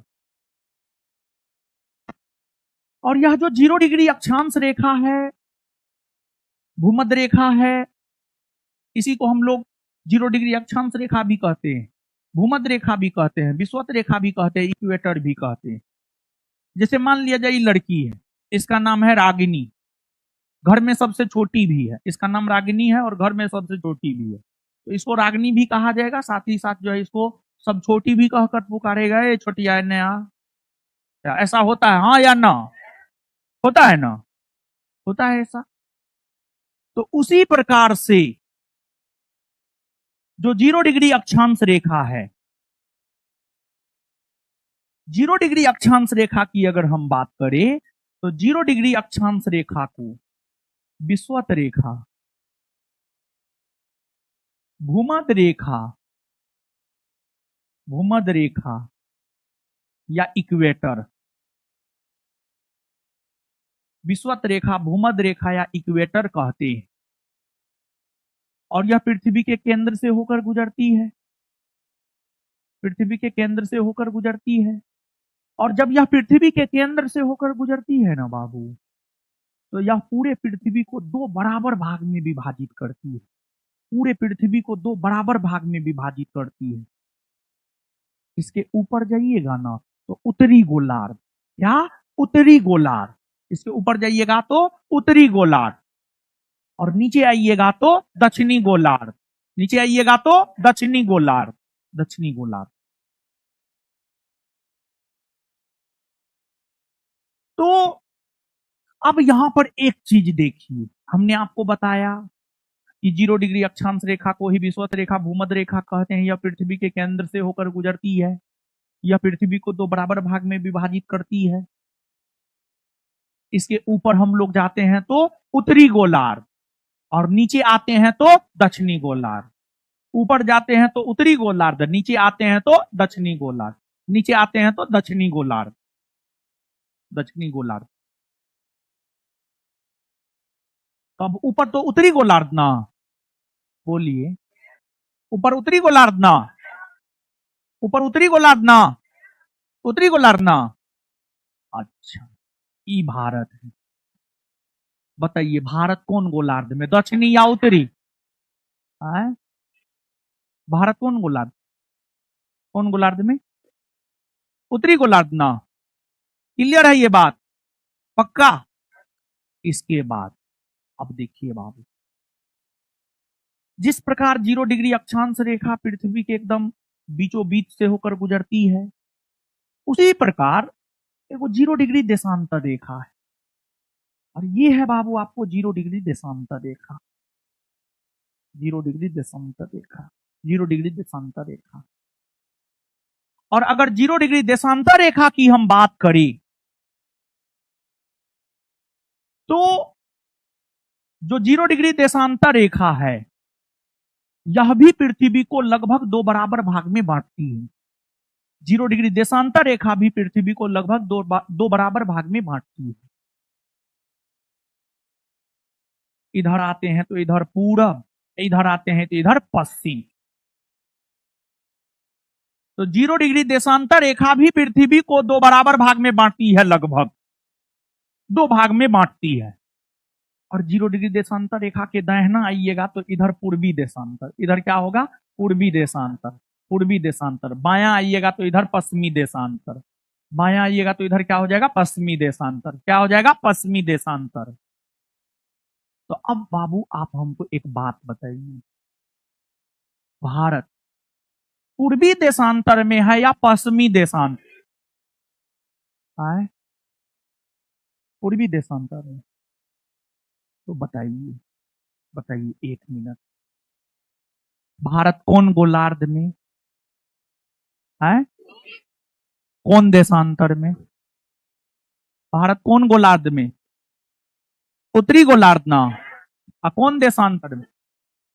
पूर्वी देशांतर ना। बात क्लियर है? आगे बढ़े अब देखिए आप बाबू, आइए ना, अब एकदम लाइन पे हम लोग आ गए। शुरू में 2-3 क्लास में दिक्कत होता है, बाद बाकी तो फटाफट आप लोग समझिएगा। देखिए बाबू, अभी तुरंत हमने आपको बताया है ये बात कि 0 डिग्री अक्षांश रेखा है।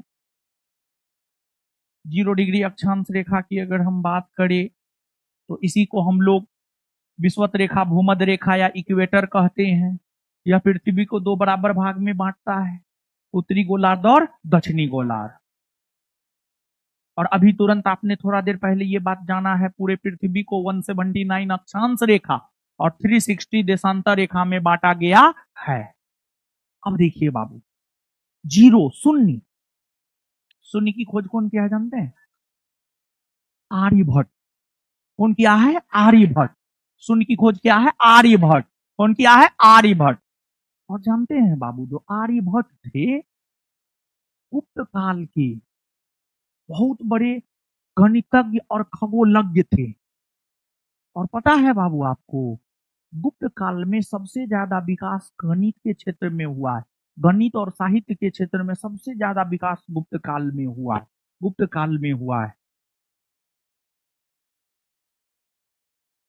तो 0, 0 के बाद क्या आता है? 1, 2, 3 ऑनवर्ड, 5, 6, 7, 8, 9, 10 ऐसे आता है, हाँ या ना? बोलिए आप, आता है ना? अब 0 डिग्री देशांतर रेखा है, ऊपर जाते हैं उत्तरी गोलार्ध। तो पता है बाबू आपको, एक मिलेगा, उत्तर जाइएगा तो 1 डिग्री उत्तरी अक्षांश रेखा, फिर मिलेगा 2 डिग्री उत्तरी अक्षांश रेखा, फिर मिलेगा 3 डिग्री उत्तरी अक्षांश रेखा, फिर मिलेगा 4 डिग्री उत्तरी अक्षांश रेखा, फिर मिलेगा 5 डिग्री उत्तरी अक्षांश रेखा। इस प्रकार से आप आगे बढ़ते जाते हैं तो 90 डिग्री तक उत्तरी अक्षांश रेखा आपको मिलता है। 90 डिग्री तक उत्तरी अक्षांश रेखा आपको मिलता है। 90 डिग्री तक उत्तरी अक्षांश रेखा आपको मिलता है। और जो 90 डिग्री उत्तरी अक्षांश रेखा होता है उसको हम लोग कहते हैं उत्तरी ध्रुव। क्या कहते हैं? उत्तरी ध्रुव। जो 90 डिग्री उत्तरी अक्षांश रेखा होता है उसको हम लोग कहते हैं उत्तरी ध्रुव। उत्तरी ध्रुव। उसी प्रकार जब आप 0 डिग्री से नीचे आइएगा तो आपको मिलेगा 1 डिग्री दक्षिणी अक्षांश रेखा, 2 डिग्री दक्षिणी अक्षांश रेखा, 3 डिग्री दक्षिणी अक्षांश रेखा, 4 डिग्री दक्षिणी अक्षांश रेखा, 5 डिग्री दक्षिणी अक्षांश रेखा और ऑनवर्ड आपको नीचे में मिलेगा 90 डिग्री दक्षिणी अक्षांश रेखा। और जो 90 डिग्री दक्षिणी अक्षांश रेखा होता है उसको हम लोग कहते हैं दक्षिणी ध्रुव। दक्षिणी ध्रुव। 90 डिग्री दक्षिणी अक्षांश रेखा को हम लोग क्या कहते हैं? दक्षिणी ध्रुव। क्या कहते हैं? दक्षिणी ध्रुव। दक्षिणी ध्रुव। दक्षिणी ध्रुव। तो आपको एक बात तो थोड़ा देर पहले हमने आपको क्लियर किया है कि भारत उत्तरी गोलार्ध में है या भारत दक्षिणी गोलार्ध में है। तो आप ही ने बताया था कि भारत उत्तरी गोलार्ध में है। भारत उत्तरी गोलार्ध में है। अब थोड़ा देखिएगा बाबू आप,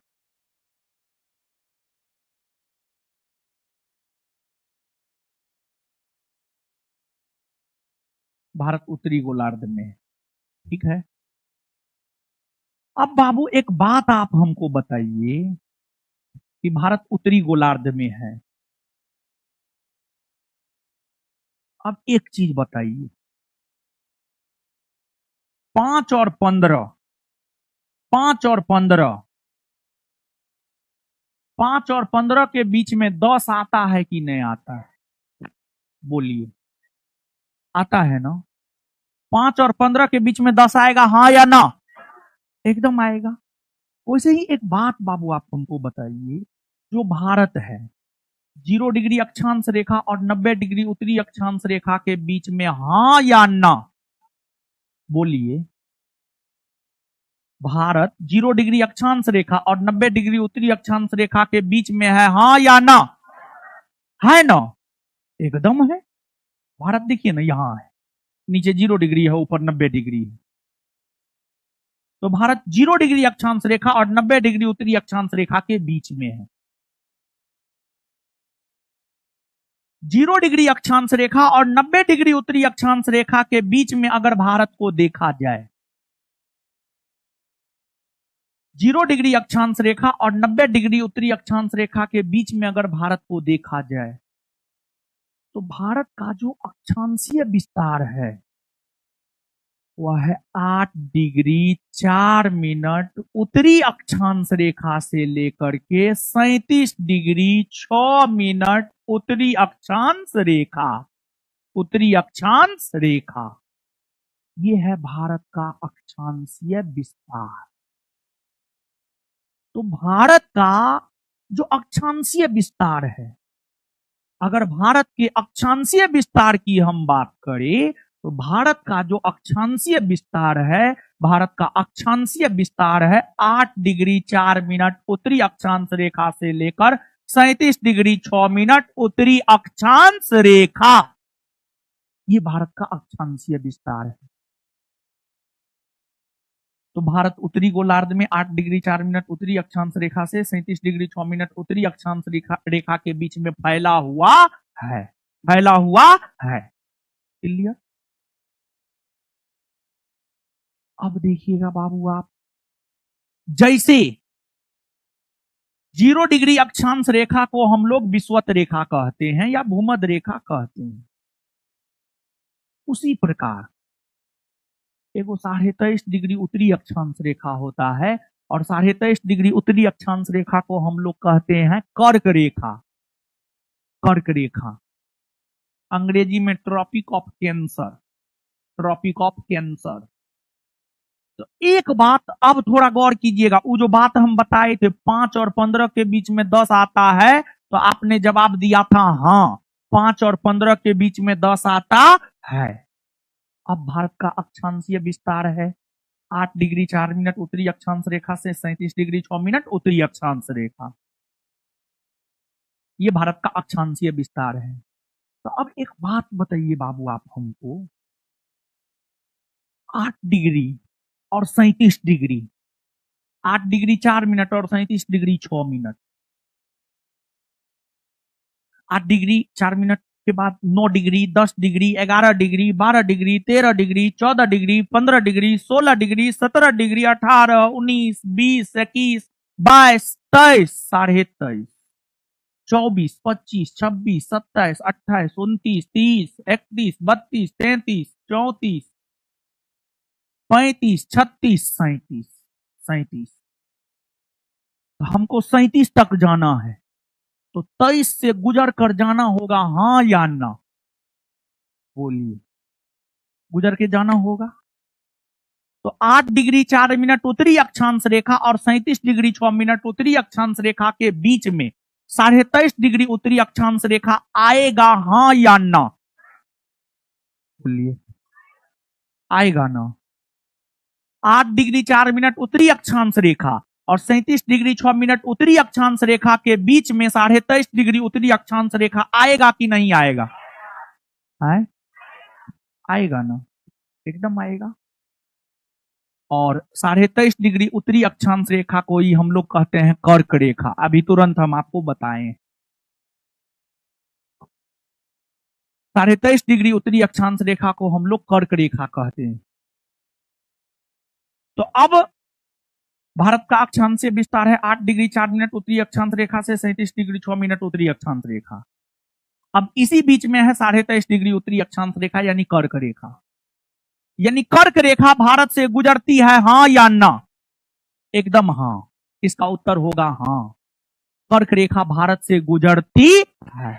कर्क रेखा भारत से गुजरती है, गुजरती है। और कर्क रेखा भारत से गुजरती है, और कर्क रेखा की अगर हम बात करें तो जो कर्क रेखा है यह भारत के एकदम बीचों बीच से होकर गुजरती है। जो कर्क रेखा है यह भारत से गुजरती है और भारत के एकदम बीचों बीच से होकर गुजरती है। कर्क रेखा भारत से गुजरती है और भारत के एकदम बीचों बीच से होकर गुजरती है। ये जो लाइन हमने खींचा है यही तो कर्क रेखा है, यही तो कर्क रेखा है। कर्क रेखा भारत से गुजरती है और भारत के बीचों बीच से होकर गुजरती है। और कर्क रेखा एक ऐसी काल्पनिक रेखा है जो भारत को लगभग 2 बराबर भाग में विभाजित करती है। जब आप कर्क रेखा के ऊपर जाइएगा तो उत्तर भारत, जब आप कर्क रेखा के नीचे आइएगा तो दक्षिण भारत। कर्क रेखा भारत के बीचों बीच से होकर गुजरती है।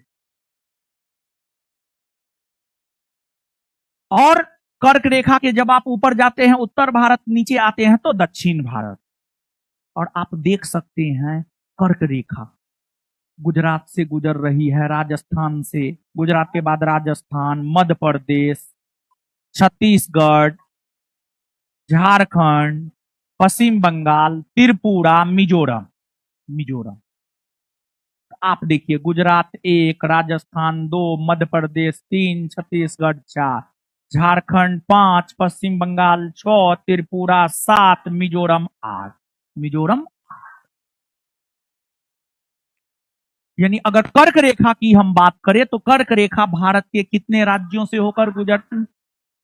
8 राज्य से होकर गुजरती है। और जो 8 राज्य से होकर गुजरती है वो राज्य है गुजरात, राजस्थान, मध्य प्रदेश, छत्तीसगढ़, झारखंड, पश्चिम बंगाल, त्रिपुरा और मिजोरम। त्रिपुरा और मिजोरम, ये 8 राज्य से होकर कर्क रेखा गुजरती है। अब ये 8 राज्य से होकर तो कर्क रेखा गुजरबे करती है। अब कुछ राज्य ऐसा है जो कर्क रेखा के उत्तर में है और कुछ राज्य ऐसा है जो कर्क रेखा के दक्षिण में है। कुछ राज्य ऐसा है जो कर्क रेखा के उत्तर में है और कुछ राज्य ऐसा है जो कर्क रेखा के दक्षिण में है। कर्क रेखा के दक्षिण में, जैसे आप समझिए, यहां पर देखिए ना, लद्दाख, जम्मू कश्मीर, हिमाचल प्रदेश, पंजाब, हरियाणा, दिल्ली, उत्तराखंड, उत्तर प्रदेश, बिहार, सिक्किम, अरुणाचल प्रदेश, असम, मेघालय, नागालैंड, मणिपुर। ये सभी ऐसे राज्य हैं जो कर्क रेखा के उत्तर में है। किधर है? कर्क रेखा के उत्तर में। किधर है? कर्क रेखा के उत्तर में। कर्क रेखा के उत्तर में। उसी प्रकार आपको महाराष्ट्र, गोवा, कर्नाटक, केरल, तमिलनाडु, आंध्र प्रदेश, तेलंगाना, ओडिशा, लक्षद्वीप, अंडमान निकोबार द्वीप समूह, ये सब कर्क रेखा के दक्षिण में। किधर है? कर्क रेखा के। जानते हैं जब बिहार दरोगा क्वेश्चन पूछता है तो वो पूछेगा कर्क रेखा भारत के निम्न में से किस राज्य से होकर गुजरती है या किस राज्य से होकर नहीं गुजरती है। लेकिन यही प्रश्न बिहार पुलिस पूछेगा।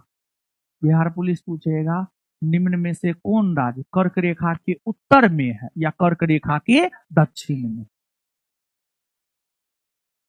देखिए बिहार पुलिस भी क्वेश्चन जो है ना आपके सिलेबस से पूछता है। अब कहिएगा क्वेश्चन हार्ड क्यों करता है? सुनिए बता रहे हैं। एक बार हम किसी चेयरमैन से पूछे थे कि बिहार पुलिस का क्वेश्चन हार्ड क्यों किया जाता है। वो फॉर्मली में जवाब दिए कि सेटरवा सब जो है क्वेश्चन आउट करके तुरंत सॉल्यूशन 10 मिनट 15 मिनट में सॉल्यूशन करके भेज देता है व्हाट्सएप पर। इससे बदनामी होता है बोर्ड का। क्वेश्चन इतना टफ सेट करते हैं ना कि उसको 70 क्वेश्चन बनाने में 1 घंटा लग जाए और तब तक में विद्यार्थी अंदर।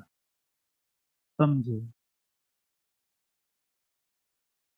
खैर पहले तो बिहार पुलिस में बड़ी धांधली होता था, अब तो मेरिट वाले लड़कों का हो रहा है। पहले देखने को मिलता था कि सब दिन भैंस चराया दौड़ा वो बिहार पुलिस बन गया, लेकिन अब देख रहे हैं कि उस टाइप के लड़कों का जो है अब कम हुआ है। अब ऑन मेरिट जो पढ़ने वाले लड़का लड़की है उनका रिजल्ट हो रहा है। पहले धांधली होता था लेकिन अब रुका है। आप ही नहीं कह सकते 100% धांधली रुकिए गया। ठीक है, अब हमको नहीं पता है हो रहा है कि नहीं हो रहा है। ठीक है, अब आप लोग जानिए हो रहा है कि नहीं हो रहा है। समझिए। तो आप समझिए इस बात को आपको याद रखना है। बिहार पुलिस का एग्जाम देने जा रहे हैं तो कौन राज्य कर्क रेखा के उत्तर में है और कौन राज्य कर्क रेखा के दक्षिण में है आपके नोट में लिख दिए हैं हम। इसी वजह से आपको परेशान होने की कोई जरूरत नहीं। अब इसके बाद बाबू अब कर्क रेखा भारत के किन किन राज्यों से होकर गुजरती है उसको याद रखने का ट्रिक, सब ट्रिक याद करता है मित्र पर गमछा झाड़, लेकिन हम एक नया ट्रिक बनाए। गरम छाछ पी तृप्ति मिलेगी। गरम छाछ पीना तृप्ति मिलेगी। सुनिए अब कहिएगा गरम। गरम क्या होता है समझते हैं हाँ या ना? चाय गरम होता है ना जी। चाय गरम होता है? इसलिए पीते हैं। अच्छा उसमें हेडफोन नहीं ना है? वो हेडोफोन वाला है, हेडफोन वाला है ना? ये ऐसे ही है नॉर्मल वाला। सुनिए गरम तो आप समझवे करते हैं।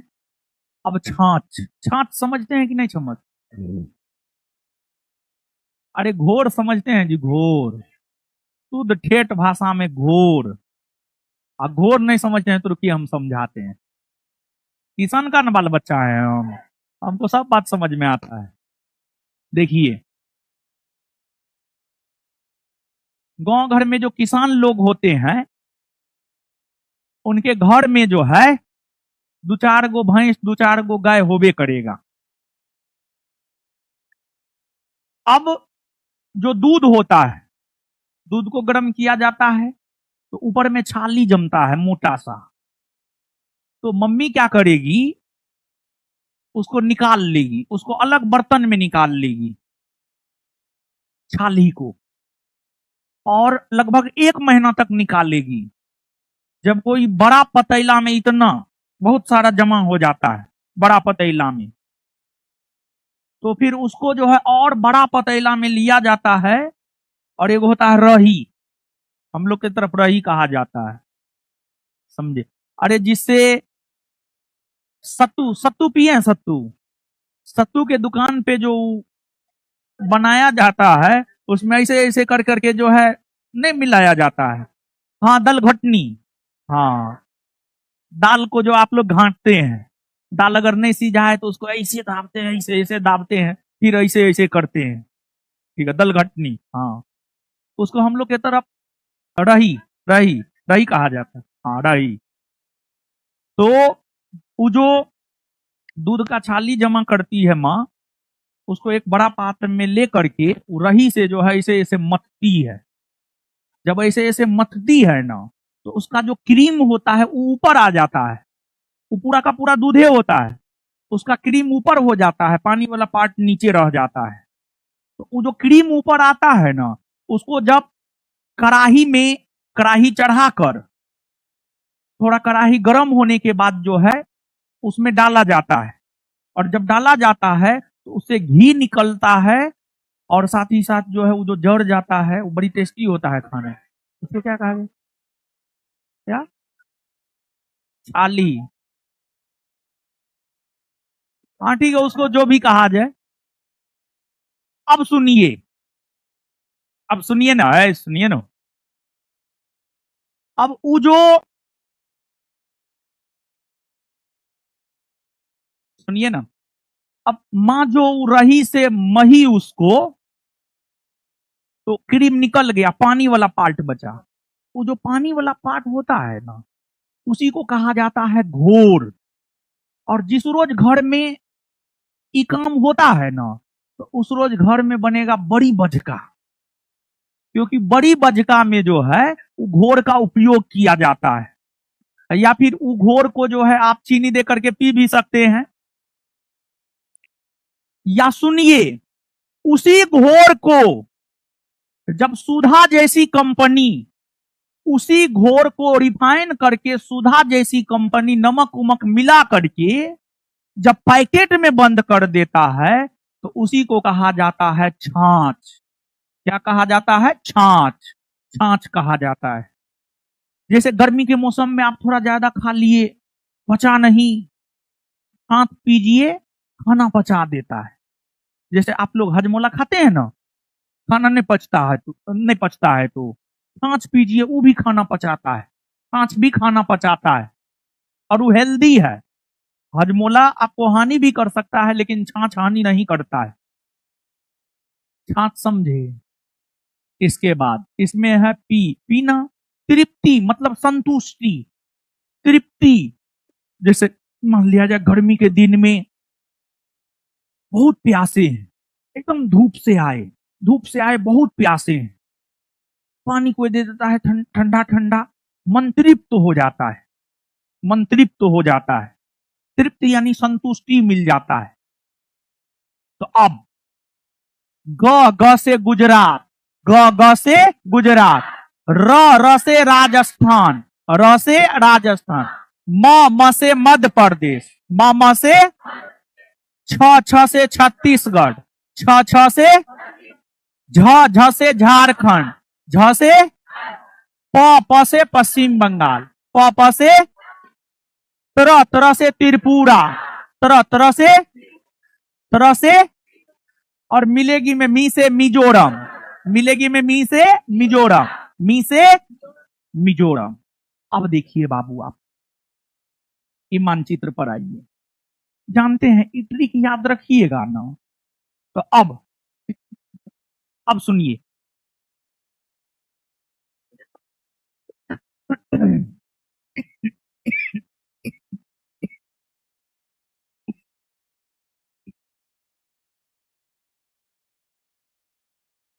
सुनिए, देखिए बाबू, आपको जो है ये भारत का मानचित्र है, ऊपर उत्तर, नीचे दक्षिण, दाहिना पूरब, बायां पश्चिम। तो इधर पश्चिम है ना हो, और इधर पूरब है ना, बोलिए पूरब है ना। तो अब एक बात बताइए, अगर कहिएगा कर्क रेखा भारत के निम्न राज्यों से होकर गुजरती है, उसको पूरब से पश्चिम में सजाइए या पश्चिम से पूरब में सजाइए, तब तो फंस जाइएगा। और बिहार पुलिस कर सकता है, बिहार दरोगा करे न करे, बिहार पुलिस कर सकता है। बिहार पुलिस जानबूझ करके, देखिए क्वेश्चन सिलेबस से रहता है, उसकी लैंग्वेज को टफ कर देता है, भाषा को टफ कर देता है, क्वेश्चन सिलेबस से रहता है, समझे ना। तो बिहार पुलिस कर सकता है कि कर्क रेखा भारत के निम्न राज्यों से होकर गुजरती है, उसको पश्चिम से पूरब में सजाइए, पश्चिम से पूरब में। तो अब कर्क रेखा सबसे पश्चिम में स्थित गुजरात राज्य से सबसे पहले गुजरती है, फिर राजस्थान से, फिर मध्य प्रदेश से, फिर छत्तीसगढ़ से, फिर झारखंड से, फिर पश्चिम बंगाल से, फिर त्रिपुरा से, और फिर तो पश्चिम से पूरब में तो ये क्रम हो गया। अब इसका अगर पूछ देगा पूरब से पश्चिम में क्रम, तो मिजोरम, त्रिपुरा, पश्चिम बंगाल, झारखंड, छत्तीसगढ़, मध्य प्रदेश, राजस्थान और गुजरात। राजस्थान और, बात समझ पाए, बोलिए समझ पाए हैं। और देखिए जो ट्रिक है, गरम, गरम, ग से गुजरात, र से राजस्थान, म से मध्य प्रदेश, छाछ, गरम छाछ, छ से छत्तीसगढ़, झ से झारखंड, टी प से पश्चिम बंगाल, त्र से त्रिपुरा, मी से मिजोरम। तो ये जो ट्रिक है, इस ट्रिक के जरिए ये बात तो याद रहबे करेगा कि हाँ ई फलना 8 राज्य से होकर गुजरती है, साथ ही साथ इसका पश्चिम से पूरब में भी क्रम नहीं हो गया। बोलिए वो ट्रिक के आधार पर। मित्र पर गमछा झाड़ में नहीं काम करेगा, मित्र पर गमछा झाड़ याद रखिएगा। तो ये पश्चिम से पूरब में गुजरती है, पश्चिम से पूरब में या पूरब से पश्चिम में गुजरती है, ये बात आप नहीं याद रख पाइएगा। तो इसी वजह से इस ट्रिक को आप याद रखिएगा। कुछ समझे कि नहीं समझे, समझ गए। आइए तो बाबू एक बार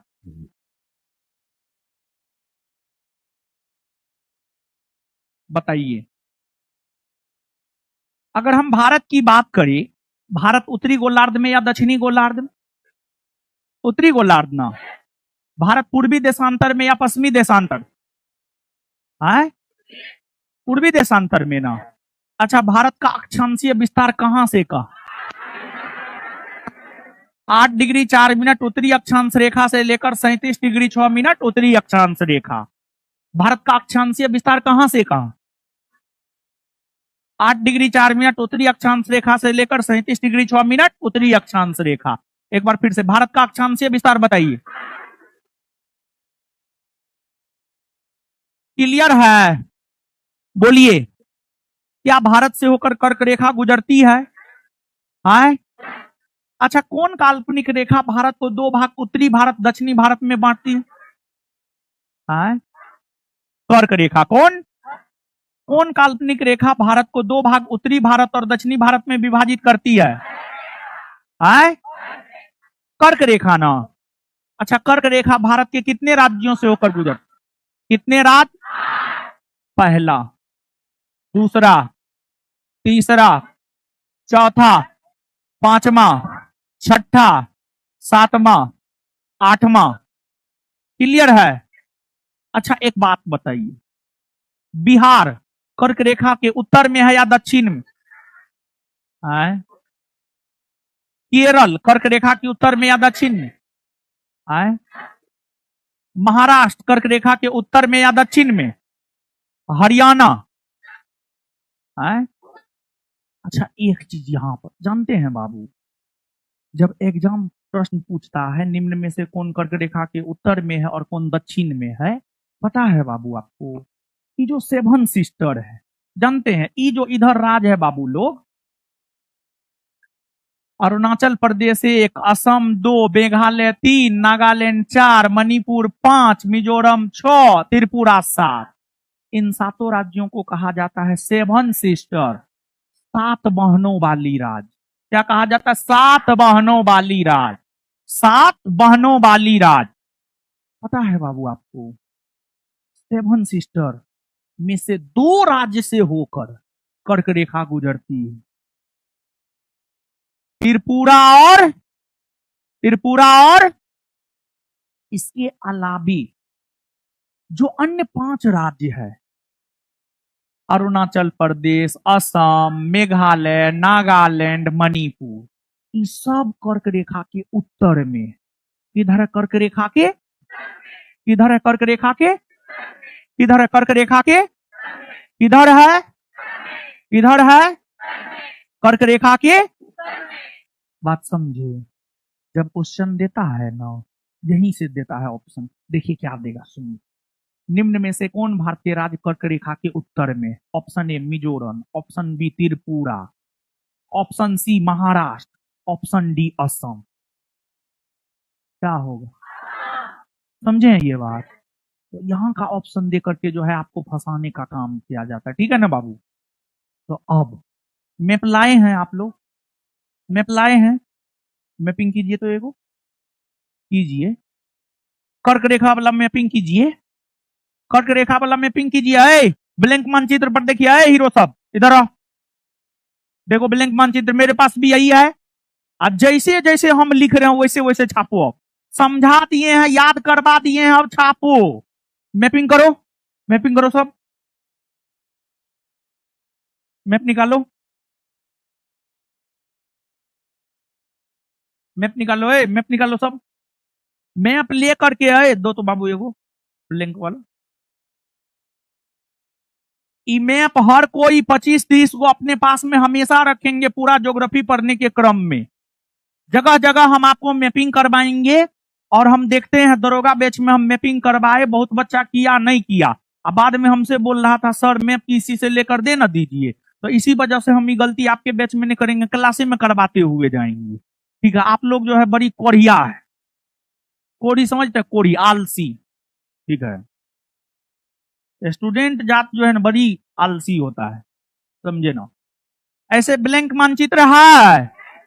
अब देखिए, इधर आइए। जैसे हम कर, हाँ हाँ होमवर्क दिए थे हमको पता है। ठीक है, सुनिए ना। अब सुनिए, जैसे जैसे हम लिख रहे हैं वैसे वैसे छापिए। लिखिए, देखिए यहां पर लिखिए 8 डिग्री 4 मिनट उत्तरी अक्षांश रेखा।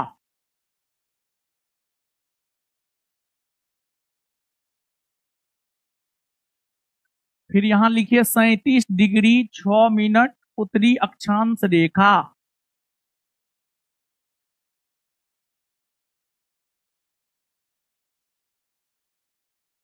इसके बाद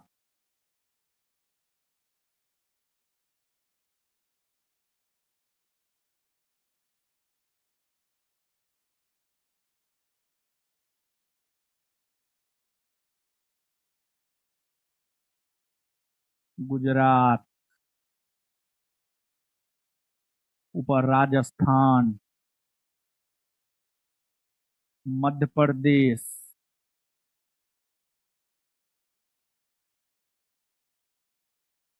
छत्तीसगढ़,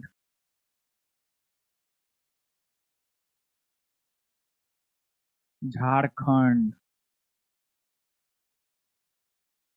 पश्चिम बंगाल, त्रिपुरा, मिजोरम। इसको मैपिंग कीजिए बाबू लोग, हम कर दिए हैं पूरा। ऐसे ही करना है मैपिंग। हम शुरू में समझा दे रहे हैं, शुरू में करवा रहे हैं।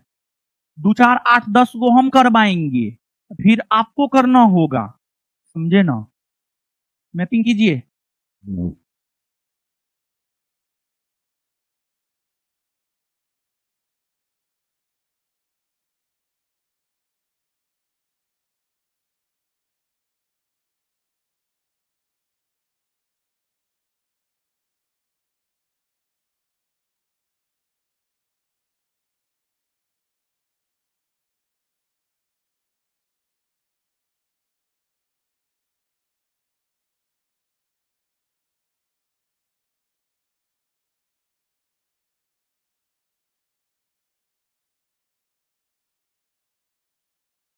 है मोबाइल में खींच रहा है फोटो, मारेंगे, मोबाइल तोड़ देंगे हम। मोबाइल का चीज मोबाइल में रह जाता, मारेंगे तुम लोग को, बहुत मार मारेंगे हम, समझा।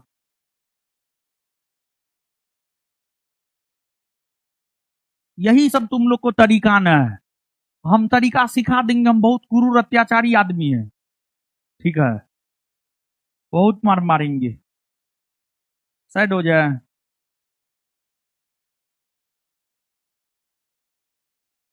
कर लिए बाबू मैपिंग? अच्छा, कल कितने लोग मैपिंग करके लाए हैं? कल जो होमवर्क दिए थे, मैप उठाइए तो, जो होमवर्क किए हैं। वाह, चलिए। पूरा नहीं की है बोकी? पूरा नहीं लिखी है? अरे पूरा राज नहीं लिखी है बोकी, अभी वाला ना है, कल वाला होमवर्क हम बोल रहे हैं। हाँ ठीक है, बहुत सारे लोग करके लाए हैं, लेकिन बहुत सारे लोग नहीं भी लाए हैं, ठीक है, गिरा लीजिए, ठीक। लेकिन करके लाया कीजिए बाबू लोग, आप लोग समझे, ऐसे कीजिएगा तो कैसे होगा। हैं? ये मैपिंग की है बाबू? और सुनिए हीरो साहब, इसको यहां पर थोड़ा लिखना है, मतलब इसको दिमाग में रखना, लिखना नहीं है, इसको क्या लिखिएगा, मतलब दिमाग में ये रखिएगा, सेवन सिस्टर में 2 गो राज से होकर तो कर्क रेखा गुजरबे करती है, अब बाद बाकी 5 गो कर्क रेखा के किधर है, किधर है? उत्तर में ना, बात समझे, क्लियर, लिख लिया आप लोग? चलिए, देखिए आप लोग जो है बहुत, मतलब भीड़ भाड़ के वजह से जो है थोड़ा सा दिक्कत हो रहा है, तो सुनिए ना, कल ऐसे भी दही चूड़ा है, ठीक है। हाँ सुनिए ना, हाँ कल बंद कर देते हैं, ठीक है। कल क्यों बंद कर देते हैं, मतलब हम आ रहे थे तो देखे 20-25 गो चप्पल था, हमको देख करके हम शॉक्ड हो गए, ठीक है, कुछ हो जाएगा तो पता है। तो कल लास्ट टेस्ट है, ठीक है, कल लास्ट टेस्ट है, फिर परसों से जो है ना, जानते हैं बाबू, आपके क्लास और उससे पहले के क्लास में 1 घंटा का गैप है, तो 10-15 मिनट निकलने में, 10-15 मिनट आने में, तो कल ऐसे भी दही चूड़ा है, दही चूड़ा है ना कल, तो कल आपका छुट्टी कर दे रहे हैं, ठीक है। और पुनः हम लोग मिलेंगे कब? परसों, परसों, कब मिलेंगे? परसों ना, पक्का परसों मिलते हैं हम लोग, हैं? क्वेश्चन बैंक रुकिए, धीरे धीरे ना शुरू करेंगे, रुकिए ना, सब चीज आप अचानक ये कहिएगा, पहले एडमिशन और होने ना दीजिए महाराज, हैं? हैं? हैं? फ्राइडे? क्या? डेमो फ्राइडे तक चलेगा, फ्राइडे सैटरडे तक चलेगा, ठीक है, 1 सप्ताह बोले हैं, 5 दिन क्लास होता है, 5 दिन बस, ठीक है। तो मिलते हैं कल, दही चूड़ा खाइए, और मिलते हैं परसों, ठीक है। और आप लोग, मतलब आप लोग को भी थोड़ा दिक्कत हो जा रहा है, इसी वजह से कल बंद कर देना, दही चूड़ा भी है, एक बहाना भी है, ठीक है। परसों से एकदम शांति वाला माहौल में हम लोग मिलते हैं, और परसों से 4 बजे से क्लास हम शुरू कर देंगे, ठीक है। लड़की लोग बाबू निकल जाइए तो।